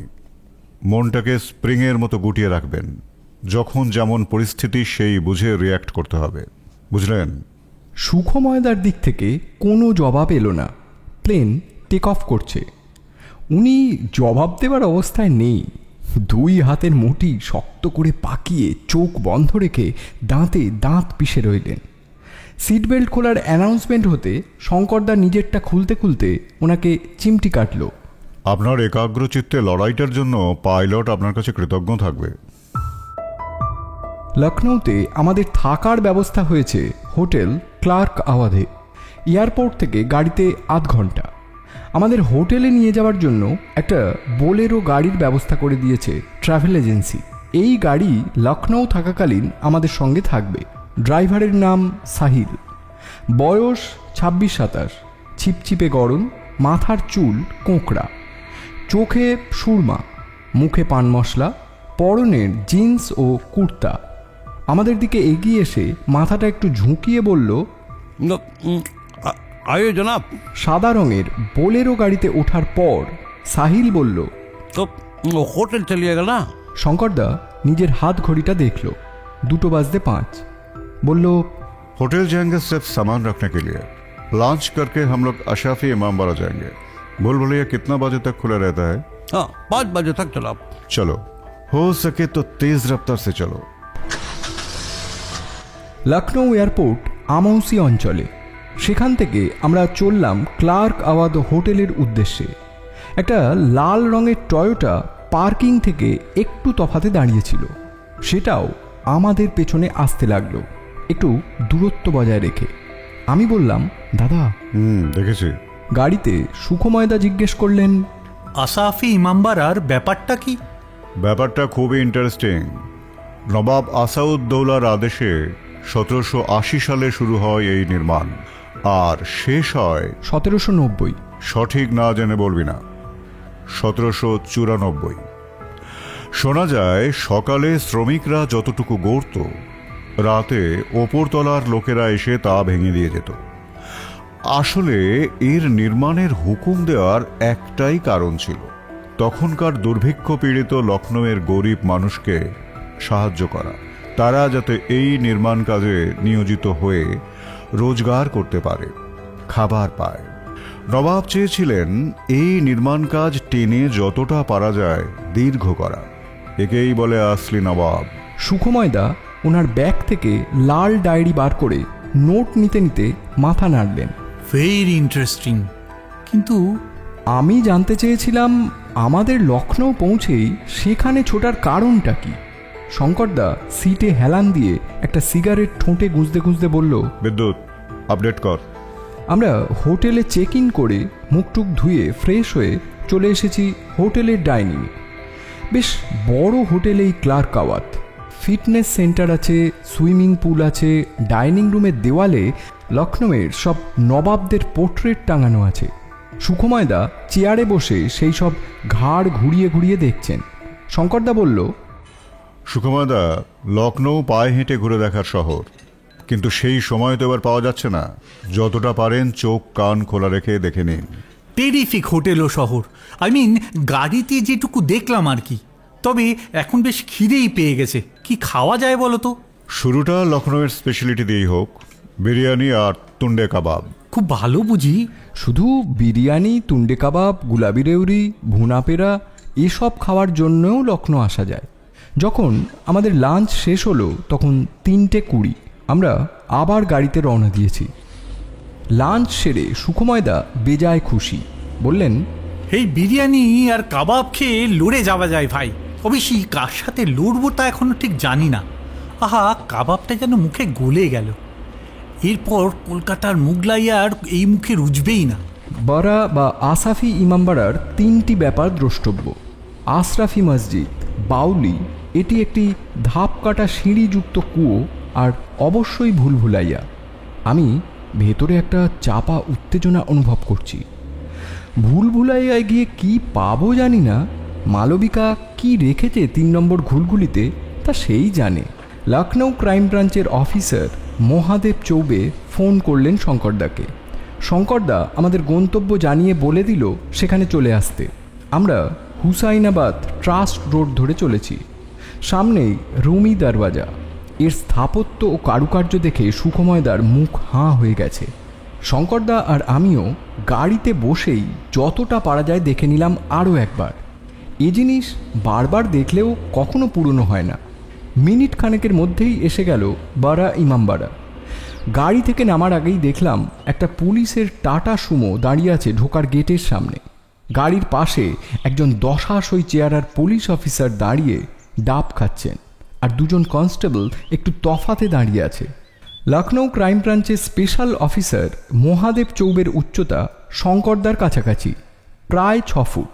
দশাশই চেহারার সাথে সাথে মানানসই একটা চকচকে পাকানো গোঁফ, ঘন জোড়া ভুরু, গায়ের রং টকটকে ফর্সা, ডান গালের নিচে একটা পুরনো ক্ষত চিহ্ন। শঙ্করদা আমাদের সবার সঙ্গে আলাপ করিয়ে দিল। মহাদেব চৌবে তারিফের গলায় বললেন, I was personally keen to meet you, Mr. Ray. CID ছেড়ে দিলেন, দেন প্রাইভেট প্র্যাকটিস। আমি ফলো করি আপনাদের ইনভেস্টিগেশন, কোয়াইট রিমার্কেবল। আপনি বাংলা বলতে পারেন? হ্যাঁ পারি, জরুর পারি। আমার ফাদার ছিলেন কানপুর অর্ডিন্যান্স ফ্যাক্টরিতে, কলকাতায় ট্রান্সফার হলেন। কাশীপুর 7 ট্যাঙ্ক এস্টেট কোয়ার্টারে ও থাকলাম 6 বছর। বলতে পারি, বুঝতে পারি, বাট বাংলা লিখতে পারলাম না। আপনি বাংলা অথর আছেন সেও भी জানি, লেকিন কমজোর অথর আছেন। कसरत করেন, দুধ বাদাম জিলেবি খান, বডি তন্দুরুস্ত হবে, মন মে মর্দানা জোশ আসবে তো লেখা भी দমদার হবে। চৌবেজির হাসির দাপটে ডান দিকের শিরিষ গাছের ডালে বসে থাকা দুটো বুলবুলি উড়ে গেল। আমরা সবাই পায়ে হেঁটে এগিয়ে চলেছি ভুলভুলাইয়ার দিকে। চৌবেজি সঙ্গে থাকায় আমাদের বেশ সুবিধা হলো। বোঝাতে হলো না কেন আমরা গাইড ছাড়াই ভুলভুলাইয়া ঢুকতে চাইছি। সেই অন্ধকার সরু গলিপথ, নির্দিষ্ট দূরত্ব অন্তর একটা করে ছোট্ট ঘুলঘুলি আছে, কিন্তু তাই দিয়ে যে আলো ঢুকছে সেটা খুবই সীমিত ও খুব ছোট একটা পরিসরকেই আলোকিত করছে। বাকিটা একেবারে সলিড অন্ধকার। সবচেয়ে আগে চৌবেজি, তারপর একজন কনস্টেবল, তারপর যথাক্রমে শঙ্করদা, সুখময়দা, আমি ও সব শেষে দ্বিতীয় কনস্টেবল। টানেলে ঢুকেই চৌবেজি হাঁক দিলে পড়ে পেছনে থাকা কনস্টেবলটি তাড়াতাড়ি একটা 6 সেলের পুলিশ সার্চ লাইট চৌবেজির হাতে দিল। লাইট জ্বালাতেই গলি একেবারে আলোকময় হয়ে গেছে। আমরা এগিয়ে চলেছি। সুখময়দা বিড়বিড় করে বললেন, কাশীর ভুলভুলাইয়া। মন্দ বলেননি, এই একেবারে কাশীর গলি, কিন্তু তার চেয়েও মারাত্মক। 1024টা পথে যাওয়া যায়, কিন্তু শুরু বা শেষে গিয়ে পৌঁছয় মাত্র 2টি পথ। ভেতরটা খুব গরম ও গুমোট। আমি তো রীতিমতো ঘামছি। শুধুমাত্র আমাদের পায়ের শব্দ ছাড়া আর কোনো শব্দ নেই। খেয়াল রাখছি সুখময়দা আবার হোঁচট না খান। গমগম করে উঠল চৌবেজির গলা। Deadly labyrinth Mister Ray, one of a kind. 2টো ডেথ কেস হয়ে গেছে এখানে। আকেলে ট্রাই করলো, নিকালতে পারলো না। সেই থেকে বহুত কড়াকড়ি, উইদাউট গাইড নো এন্ট্রি। শঙ্করদার মুখে কুলু। আমরা বোধহয় শেষে চলে এসেছি। একটু হাওয়া লাগছে গায়ে। শেষ প্রান্তে পরিষ্কার আলোর আভাস। অবশেষে শেষের মুখ দিয়ে বেরোলাম ছাদে। বাইরের বাতাসটা কি তাজা লাগছে। আমি জোরে জোরে কয়েকবার নিঃশ্বাস নিয়ে নিলাম। আবার তো ঢুকতে হবে।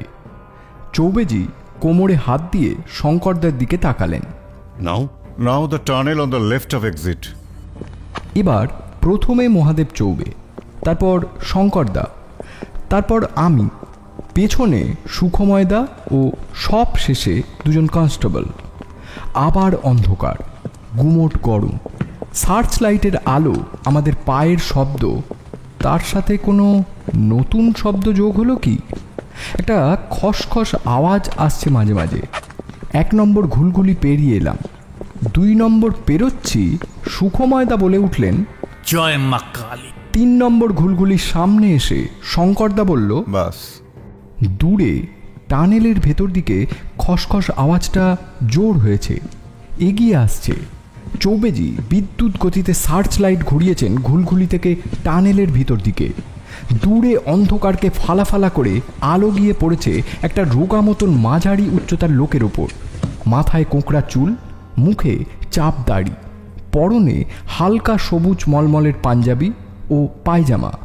এক ঝলক দেখলাম, তারপরই লোকটা পেছনে ঘুরে আরও ভেতর দিকে দৌড় লাগালো। চৌবেজি বাজখাই গলায় চেঁচালেন, পড়ে এই রহো। এবার দেখলাম চৌবেজির খেল। ওই দশাশই চেহারা নিয়ে কেউ যে অত জোরে ধাওয়া করতে পারে সেটা না দেখলে বিশ্বাস হবে না। শঙ্করদা ওনার পেছনেই ছুটেছে। চৌবেজির হাতে লাইট, তাই ঘুলঘুলির আলোটুকু বাদ দিলে আমরা আবার অন্ধকারে। আমার ফোনের টর্চ জ্বালাতে কয়েক সেকেন্ড লাগলো। তারপর কনস্টেবল পাড়ে রইল পাহারায়, আর আমরা বাকিরা ভেতর দিকে ছুটে গেলাম। টানেল সামনে মোড় ঘুরছে ডান দিকে। আমরা ডান দিকে ঘুরতেই দেখলাম তাড়া খাওয়া লোকটা কি একটা করলো। চৌবেজি ও লাইট মাটিতে, আর পেছনে থাকা শঙ্করদা এক লাফে পড়ে থাকা চৌবেজিকে টপকে ছুটন্ত লোকটার উপর ডাইভ দিল। আমরা ফোনের আলোয় দেখলাম শঙ্করদার ডান হাত লোকটার একটা পা ধরে ফেলেছে পেছন থেকে। লোকটা হুমড়ি খেয়ে সামনে পড়ল।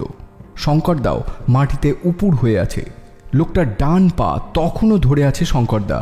সেই অবস্থায় বডি মোচড় দিয়ে শঙ্করদা চিত হলো, আর লোকটা একটা ভয়ঙ্কর আর্তনাদ করে উঠল। ক্রাভ মাগা টেকনিক। শঙ্করদা হাতের মোচড় দিয়ে লোকটার ডান পায়ের গোড়ালি মোচকে দিয়েছে। লোকটা যন্ত্রণায় মুখ বিকৃত করে মাটিতে পড়ে আছে। চৌবেজির পড়ে যাওয়া কিন্তু জ্বলতে থাকা আলোর খানিকটা লোকটার উপর পড়ে একটা নাটকীয় দৃশ্য তৈরি করেছে। লোকটা একটা ছোট লোহার রড দিয়ে চৌবেজির মুখে মারতে গেছিল। হিসেবে ভুল হওয়ায় চৌবেজির বাঁ বুকের ওপর দিকে লাগে। ছুটতে থাকা অবস্থায় ঘুরে আঘাত করতে গেছিল, তাই আঘাতটা কমজোরি হয়েছে। চৌবেজির লেগেছে কিন্তু গুরুতর নয়। শঙ্করদা একটা হাত বাড়িয়ে দিল উঠে আসা চৌবেজির দিকে। চৌবেজি হাতটা ধরে উঠে দাঁড়িয়ে বললেন, থ্যাঙ্কস অ্যাকশন হিরো। তারপর পড়ে থাকা লোকটার দিকে এগিয়ে গেলেন। আমি পড়ে থাকা লাইটটা তুলে নিয়ে সামনে তাক করলাম। অফিসার চৌবের বাঘের থাবার মতন হাতে সেই লোকটার কোঁকড়া চুল মুঠোয় ধরা। क्या देखने के लिए आया था रे? कुछ नहीं साहब, बस घूमते घूमते।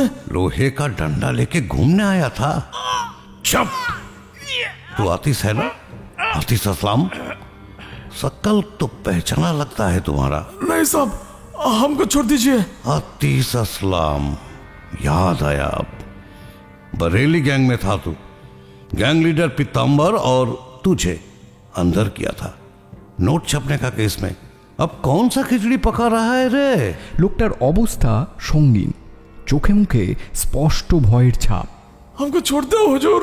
अरे बिना खातिरदारी कैसे छोड़े? ले जाओ उसको। দুই কনস্টেবল এগিয়ে এসেছে। তাদের হাতে আতিশকে তুলে দিয়ে আমরা ফিরে এলাম 3 নম্বর ঘুলঘুলির সামনে। শঙ্করদা শটান হাত দিয়েছে ঘুলঘুলির ভেতর। কিছুটা হাতড়াতে খচ করে একটা আওয়াজ হলো। শঙ্করদার হাতে একটা স্বচ্ছ ও খুব ছোট্ট প্লাস্টিকের বাক্স, একটা দেশলাই বাক্সের চেয়েও ছোট আর চ্যাপ্টা। ভেতরে শুধু একটাই জিনিস। শঙ্করদার মুখে একটা কেল্লা ফতের হাসি। সুখময়দা জোরে একটা শ্বাস ছেড়ে বললেন, এ তো শঙ্কর, এ তো। হ্যাঁ সুকুময়দা, মালবিকার বুদ্ধি ছিল সেটা মানতেই হবে। চলুন চৌবেজি, আপনার অফিসে চলুন। কৌতূহলটা মেটানো দরকার অ্যাজ আর্লি অ্যাজ পসিবল। আয় বিদ্যুৎ। আমরা মদনমোহন মালবিয়া মার্গের গণপত হাউসে লখনৌ ক্রাইম ব্রাঞ্চের অফিসে পৌঁছে মহাদেব চৌবের ঘরে বসেছি। আতিশ বলে লোকটাকে জিজ্ঞাসাবাদ করার জন্য লকআপে রাখা হয়েছে। এমনি দেখে হাসি খুশি মনে হলেও চৌবেজির কড়া অফিসার হিসাবে সুনাম ও বদনাম দুই আছে। ওনার জিজ্ঞাসাবাদ মানে হাত থাকতে মুখ কেন? ভুল ভুলাইয়ার ঘুলঘুলিতে মালবিকা যে প্লাস্টিকের বাক্সটা রেখেছিল সেটা 16 গিগাবাইটের একটা মাইক্রো এসডি কার্ড।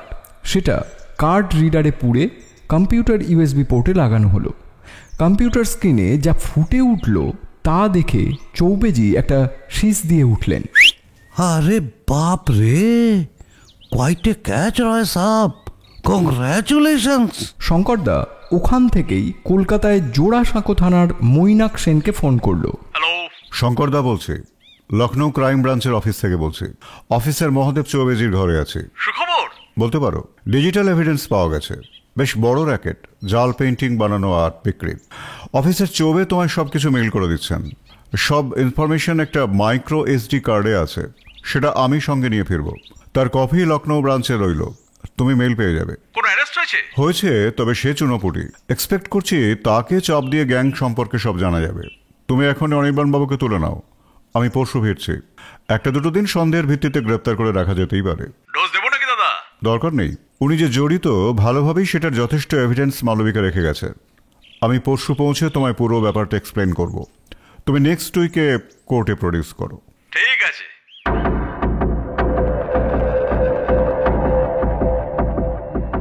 আমরা পরের দিন লখনৌয়ের কিছু দ্রষ্টব্য দেখলাম। একটা দিনে যতটা দেখা যায় আর কি। তবে দিনটা শুরু হলো আমাদের হজরতগঞ্জ স্টেট মিউজিয়াম দিয়ে। শঙ্করদা শটান মিউজিয়ামের আধিকারিকদের সঙ্গে দেখা করে পুরো ব্যাপারটা বলল। ওনাকে নিজের কার্ড দিল। যে ঘরে রেস্টোরেশনের কাজ করছিল দুজনে সেটা দেখতে চাইল। পুরনো পেন্টিং অনেক ক্ষেত্রে বৃষ্টির জল পড়ে ধুলো বা ধোঁয়ায় বা সময়ের কারণে জৌলুস হারায়, বা পেন্টিংয়ের কোনো অংশ ছিঁড়ে যেতে পারে, লোপাটও হয়ে যায়। আর্ট রেস্টোরার সারফেস ট্রিটমেন্ট করে পুরনো হলুদ হয়ে যাওয়া বার্নিশ বদলে এমনকি কোনো লোপাট অংশকে হুবহু তৈরি করে জুড়ে দিয়ে সেই ছবিকে নতুন জীবন তো দেয়ই, এমনকি তার বিক্রয় মূল্যও এত বেড়ে যায়। দোতলায় 3টে এসি লাগানো, বেশ বড় হল ঘরে সার দিয়ে বড় বড় টেবিল পাতা। টেবিলের ওপর লাইট ফেলার ব্যবস্থা রয়েছে। কিছু টেবিল ফাঁকা আর কিছু টেবিলে রেস্টোরেশন বা ছবি পুনরুদ্ধারের কাজ চলছে।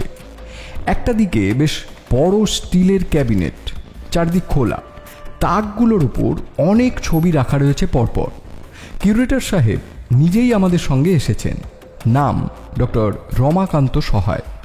60-এর কাছাকাছি বয়স, চোখে মেটাল ফ্রেম চশমা, মাথায় প্রায় পুরোটাই পাকা চুল, তবে ফিকে হয়ে যাওয়া হেনার রং রয়েছে, বুদ্ধিদীপ্ত মুখ ও ছিমছাম চেহারা।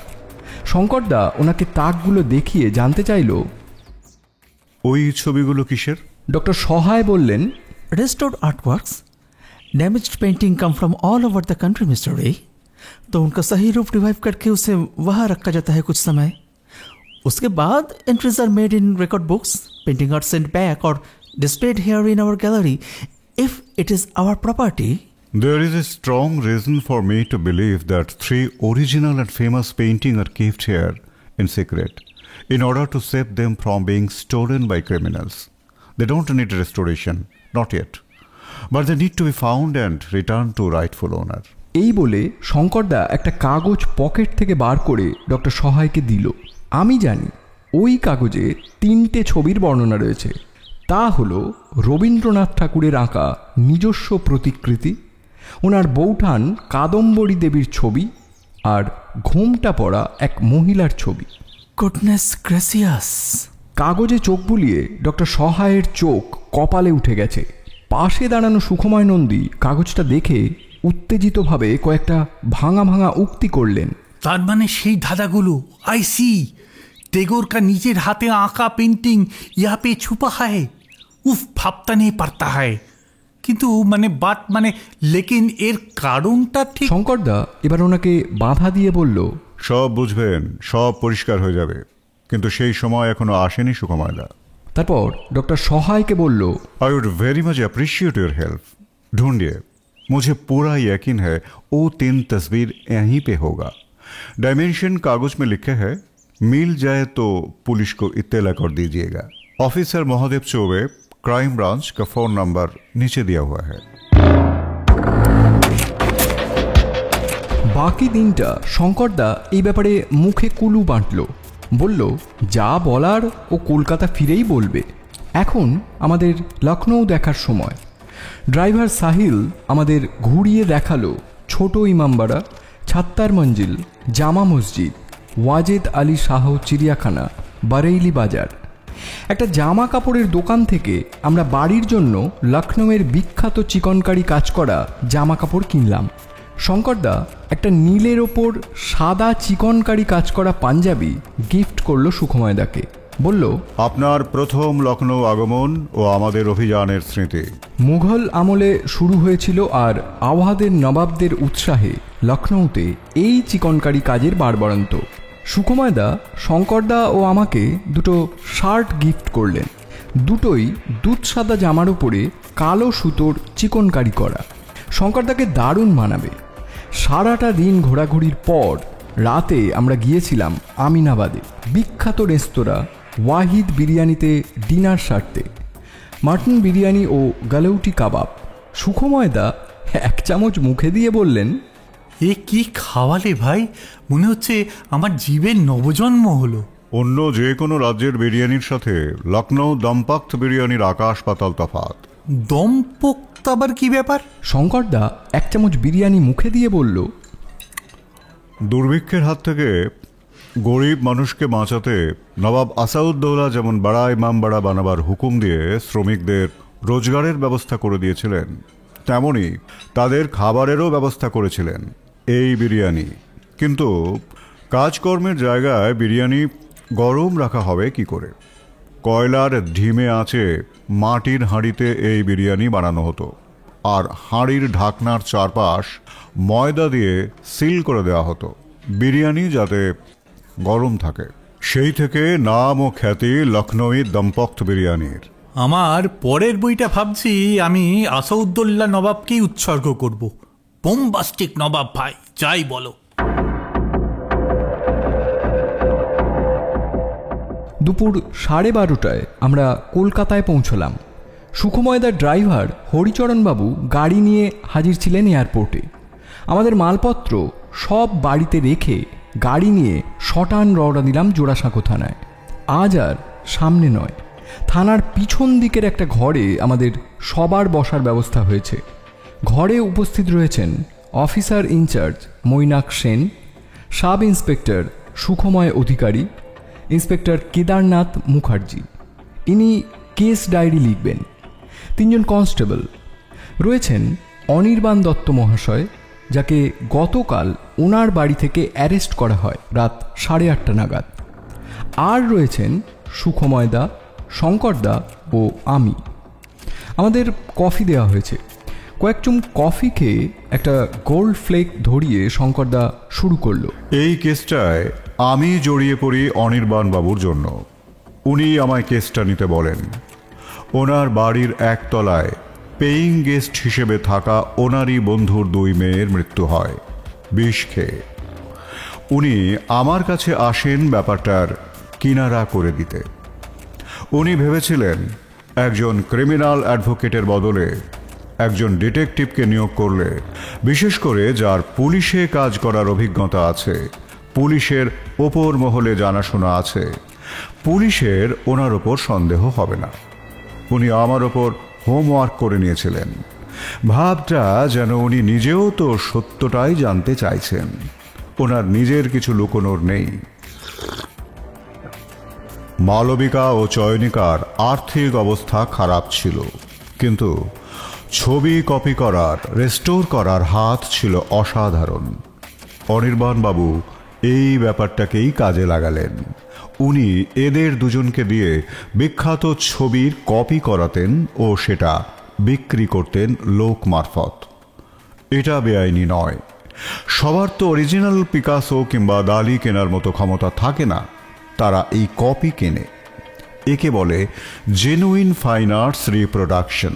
ক্রেতা যে মাপ বলবেন সেই মাপেই ছবি তাকে এঁকে দেওয়া হবে। আসল শিল্পীর তুলির টান, রং ব্যবহারের ঘরানা ইত্যাদির একটা নির্দিষ্ট স্টাইল থাকে। সেটার সূত্র ধরে একজন এক্সপার্ট বলে দিতে পারেন ছবিটা আসল নাকি কপি। কিন্তু এই 2 মেয়ে এতটাই ট্যালেন্টেড ছিল যে এদের কাজ একমাত্র বৈজ্ঞানিক পরীক্ষা ছাড়া তফাৎ করা বেশ মুশকিল। এই সুযোগটা আপনি কাজে লাগালেন। পরের দিকে আপনি এদের দিয়ে কপি করাতেন, কিন্তু বেচতেন অরিজিনাল বলে। লখনৌয়ের পিতাম্বর সিংয়ের বারেইলি গ্যাংয়ের সঙ্গে যুক্ত হয়ে আপনি এই কাজ চালাতেন। আপনার আমদানিও তাতে অনেক বেড়ে গেল। আপনি মালবিকা ও চয়নিকাকে লখনৌ পাঠাতেন এই ছবি কপি করার কাজেই। এদের আঁকার জায়গা, সরঞ্জাম এই সবই গ্যাং ব্যবস্থা করে দিত। এই কাজের জন্য বেশি টাকা দিতেন ওদের এবং নগদ দিতেন। কিন্তু মালবিকা ব্যাপারটায় সন্তুষ্ট ছিল না। তার বাবা মারা গেছে, মায়ের ক্যান্সার, তার আরও অনেক টাকার প্রয়োজন ছিল। সে আপনার ওপর চাপ দেয়, বলে ব্যাপারটা ফাঁস করে দেবে যদি টাকা না বাড়ান। অতএব সোনার ডিম পাড়া হাঁস হলেও এদের সরানো দরকার। আমি ভুল বললে শুধরে দেবেন মিস্টার দত্ত। অনির্বাণবাবু এতক্ষণ একটা চেয়ারে চুপচাপ বসেছিলেন, এবার মুখ খুললেন। আপনি সুইসাইডকে খুনে কনভার্ট করছেন, ভালো কথা, কিন্তু সে খুনের দায় আমার ওপর চাপান কি ভিত্তিতে? ভিত্তি আছে, মোটিভ তো বললাম। মালবিকা একটা মাইক্রো এসডি কার্ডে সব এভিডেন্স রেখে গেছে মিস্টার দত্ত। এইটা বোধহয় আপনার জানা ছিল না। ভেবেছিলেন মানুষ নিকেশ করলে তার বক্তব্য গায়েব হয়ে যাবে। আপনি তাকে দিয়ে কি কি ছবি কপি করিয়েছিলেন, কত টাকা দিয়েছিলেন, কোন কোন নকলকে আসল বলে চালিয়েছেন, সব আছে এই কার্ডে। সেসব আরও খতিয়ে তদন্ত করবে পুলিশ। তবে এখানে সবচেয়ে গুরুত্বপূর্ণ কথাটা মৈনাককে জানিয়ে রাখি, অনির্বাণবাবু নকলকে আসল বলে চালানোর খেলায় ঘরের কাছেই হাত পাকিয়েছিলেন, তাই না মিস্টার দত্ত? জোড়াসাঁকো ঠাকুরবাড়ির দোতলায় রবীন্দ্রনাথ ঠাকুরের আঁকা ছবিগুলি যে ঘরে এক্সিবিট করা হয়, সেখানে 3টে ছবি নকল, মালবিকা ও চয়নিকার আঁকা নকল। আসল সরিয়ে নকল টানিয়েছিলেন অনির্বাণবাবু, সম্ভবত সন্ধেবেলায় লাইট অ্যান্ড সাউন্ডের শোয়ের সময়। ছবিগুলো হলো কাদম্বরী দেবী 1936 সালে আঁকা 18x9 ইঞ্চি মাপ, রবীন্দ্রনাথের একটা self portrait pencil sketch 9x6 ইঞ্চি, আর ভেইলড ওম্যান 1935 আঁকা 13x10 ইঞ্চি। এই বিষয়ে পরে আরো বলবো, এখন আসি খুনের পদ্ধতিতে। ইন্সপেক্টর কেদারনাথ বাবু ঝড়ের গতিতে লিখে চলেছেন। মৈনাক সেনের মুখ থমথম করছে, অনির্বাণবাবুর কপালে বিন্দু বিন্দু ঘাম। এক দৃষ্টিতে দাদাকে দেখছেন। শেষ হয়ে যাওয়া গোল্ড ফ্লেকটা অ্যাস্ট্রেতে ফেলে দিয়ে শঙ্করদা আবার শুরু করলো। ওরা দুজন রাতের বেলায় দুধ কর্নফ্লেক্স খেত, নামি ব্র্যান্ডের। 1 লিটার দুধের কার্টন ফ্রিজে রাখত। এই দুধ গরম করতে হয় না, সরাসরি যতটা লাগবে ঢেলে নেওয়া যায়। মেয়ে দুটির পোস্টমর্টেম রিপোর্ট বলছে শরীরে স্ট্রিকনাইন বিষ পাওয়া গেছে, কিন্তু অবশিষ্ট দুধের যে কার্টন ফ্রিজে ছিল তাতে কোনো বিষ পাওয়া যায়নি। অনির্বাণবাবু, আপনি স্ট্রিকনাইন গুঁড়ো ও চিনি জলে মিশিয়ে সেটা ইনজেকশনের মাধ্যমে কার্টনের ওপর দিয়ে দুধে মিশিয়ে দেন। একদম ছিপির কাছাকাছি ইনজেকশন ফোটালে সেখান দিয়ে দুধ লিক করার চান্স খুব কম। স্ট্রিকনাইন তো তেতো হয়। এক্স্যাক্টলি ময়নাক, স্ট্রিকনাইন তেতো হয় বলেই চিনির ব্যবহার করেছিলেন উনি, একটু খেয়েই যাতে ফেলে না দেয়। আপনি 2 বার লুকিয়ে ঢুকেছিলেন ওদের ঘরে। যে কথাটা আপনি চেপে গেছিলেন সেটা হলো একতলার সদর দরজার ইন্টারলকের ডুপ্লিকেট চাবি আপনার কাছে বরাবরই ছিল। সেটা মালবিকা আর চয়নিকা কেউ জানত না। প্রথমবার ওদের অবর্তমানে ঘরে ঢুকে ফ্রিজে রাখা নতুন কার্টনে বিষ মেশান এবং সেই দিন মধ্যরাতে আবার ঢোকেন গ্লাভস পরে, নিজের আঙুলের ছাপ বাঁচিয়ে ওই কার্টনটা হাতিয়ে আর একটা আগে থেকে কিনে রাখা কার্টন খুলে সেটা থেকে খানিকটা দুধ ফেলে দিয়ে সেটা ফ্রিজে রেখে দেন। রাখার আগে মৃত মালবিকার হাতের আঙুলগুলো নতুন প্যাকের গায়ে লাগিয়ে ছাপটা বসাতে ভোলেন না, যাতে মনে হয় ওরা ওই প্যাকেট থেকেই দুধ নিয়েছিল। সেই জন্যই ফ্রিজে রাখা দুধে বিষ পাওয়া যায়নি, পাওয়া গেছিল শুধু ওদের পেটে। আর দ্বিতীয়বার ঢুকে আপনি আরও একটা কাজ করেন, ওদের ঘরে ছবি কপি করার মতো সরঞ্জাম যা ছিল, যা যা প্রমাণ থাকার কথা, সেগুলো আপনি সরিয়ে ফেলেন। আপনার ভয় ছিল ওদের কপি জবের সূত্র ধরে আপনার আসল থেকে নকল করে সেই নকলকে আসল বলে চালানোর সত্যটা না বেরিয়ে পড়ে। স্প্লেন্ডিড। সাধে কি আর বলে, শিক্ষিত লোক ক্রিমিনাল হলে সে বড় মারাত্মক ক্রিমিনাল হয়। প্রমাণ করতে পারবেন নিশ্চয়ই মিস্টার রায়? শঙ্করদা কিছু বলার আগেই মৈনাক সেন বলে উঠল, আহা, ওটা আমাদের উপর ছেড়ে দিন না দত্তবাবু। মামাবাড়ির আদর যত্ন একটু পান, দেখবেন আপনার নিজে থেকেই অনেক কিছু মনে পড়বে। বলতে ইচ্ছে করবে। ইন্সপেক্টর সুখময় বাবু ও কেদারনাথ বাবু চাপা হেসে উঠলেন। সুখময়দা মানে আমাদের সুখময় নন্দী বললেন, আর লখনৌ মিউজিয়ামের ব্যাপারটা? শঙ্করদা টেবিলে রাখা পট থেকে আরও খানিকটা কফি কাপে ঢেলে নিয়ে বলল, হ্যাঁ, এবার সেটাই আসছে। অনির্বাণবাবু জোড়াসাঁকো ঠাকুরবাড়ির এক্সিবিশন ঘর থেকে লুকিয়ে 3টে আসল ছবি সরিয়ে ফেলেন, আগেই সেটা বলেছি, এবং সেখানে টাঙিয়ে দেন মালবিকা চয়নিকার আঁকা নকল 3টে ছবি, যাতে চট করে সন্দেহ ও হইচই না হয় এবং উনি ছবি বিক্রির যথেষ্ট সময় পান। এই 3টে ছবি সহ উনি মেয়ে দুটিকে পাঠান লখনৌ ওনার বারেইলি গ্যাংয়ের কাছে ছবি হ্যান্ডওভার করার জন্য। যেটা উনি জানতেন না সেটা হলো, একটা নয়, ছবি 3টের 2টো সেট নকল বানিয়েছিল ওরা। লখনৌ গিয়ে গ্যাংয়ের হাতে আসল বলে দ্বিতীয় নকল সেটগুলো তুলে দেয়, আর আসলগুলো লুকিয়ে রাখে লখনৌ স্টেট মিউজিয়ামের আর্ট রেস্টোরেশনের ঘরে। মালবিকার সব তথ্য একটি মেমোরি কার্ডে ভরে ভুলভুলাইয়ার শেষ থেকে বাঁ দিকের গলির 3 নম্বর ঘুলঘুলিতে এই কার্ড লুকিয়ে রাখে। মালবিকা খুব কঠিন পরিস্থিতির মধ্যে ছিল, কারণ অপরাধীর আশ্রয়ে তাকে থাকতে হচ্ছিল। তার না আছে অর্থবল, না আছে পরিচিতি।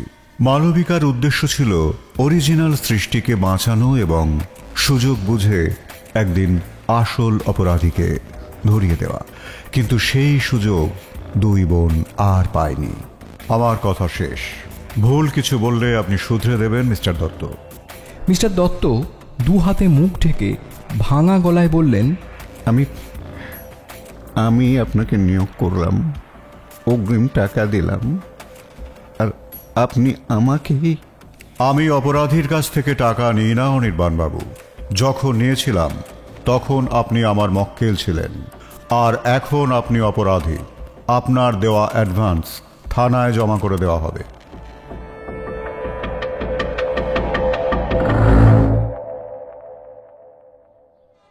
আজ রবিবার সকালে বেশ জোর এক পশলা বৃষ্টি হয়ে গেছে। এখন ঠান্ডা ঠান্ডা হাওয়া দিচ্ছে। আমরা 3 জন আজ শঙ্করদার গাড়ি চেপে বোটানিক্যাল গার্ডেন যাচ্ছি। শঙ্করদা আজ নিজেই ড্রাইভ করছে। সুখময়দার ভাষায়, we are on a head clear mission. তদন্ত শেষ, তাই মাথা পরিষ্কার করতে কোথাও বেড়াতে যাওয়া। সেই আতিশ বলে লোকটাকে জেরা করে লখনৌ পুলিশ পীতাম্বরের বারেইলি গ্যাংয়ের অনেককেই ধরেছে বটে, তবে পীতাম্বর সিং চম্পট দিয়েছে। এদিকে অনির্বাণ বাবুর হাজতবাস নিশ্চিত, আর লুকোনো 3টে আসল ছবি স্টেট মিউজিয়াম থেকে পাওয়া গেছে। একটা বড় সাদা চিজ ক্লথে মুড়ে মালবিকা ছবিগুলো লুকিয়ে রেখেছিল, সঙ্গে tag, original works of R Tagore, property of Jorasanko Thakurbari art and artefact trust, Kolkata, please return. Botanical গার্ডেনের প্রাচীন ও বিশাল আকার সব গাছ দেখলে মন ভালো হয়ে যায়। আমরা একটা শতরঞ্চি পেতে বসেছি। গঙ্গা থেকে হাওয়া বয়ে আসছে। সুখময়দা আতশোয়া হয়ে বললেন, আমার নেক্সট লেখার পটভূমি কিন্তু লখনৌ ভাই, একেবারে দম্পক্ত উপন্যাস হবে। আমার গল্পের হিরো গোয়েন্দা মোহন একেবারে কাবাব বানাবে ভিলেন চমনলালকে। আপনার মশলাদার দম্পক্ত উপন্যাসের সুগন্ধ আমি এখন থেকেই পাচ্ছি। গল্পের নামটা আন্দাজ করো দেখি। শঙ্করদা হাত জোর করে বলল, আমি ক্রাইম ঘাঁটা কাঠখোট্টা মানুষ, ও কি আমার দ্বারা হয় দাদা? আপনিই বলুন। সুখময়দা নাটকীয়ভাবে 2 হাত ছড়িয়ে দিয়ে বললেন, লন্ড ভন্ড লখনৌ। লাজবাব।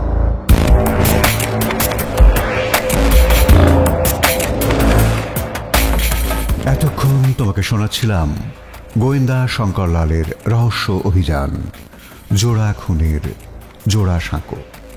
বিভিন্ন চরিত্রের সংলাপগুলো যারা বলল, কাঞ্চন কাকা, মহাদেব চৌবে এবং সাহিল সঞ্জয় চট্টোপাধ্যায়, মৈনাক, রমাকান্ত এবং আতিশ অপু, সুখময়দা, অরিজিৎ, বিদ্যুৎ, অনুপ এবং শঙ্করলালের সংলাপগুলো বললাম আমি দীপঙ্কর।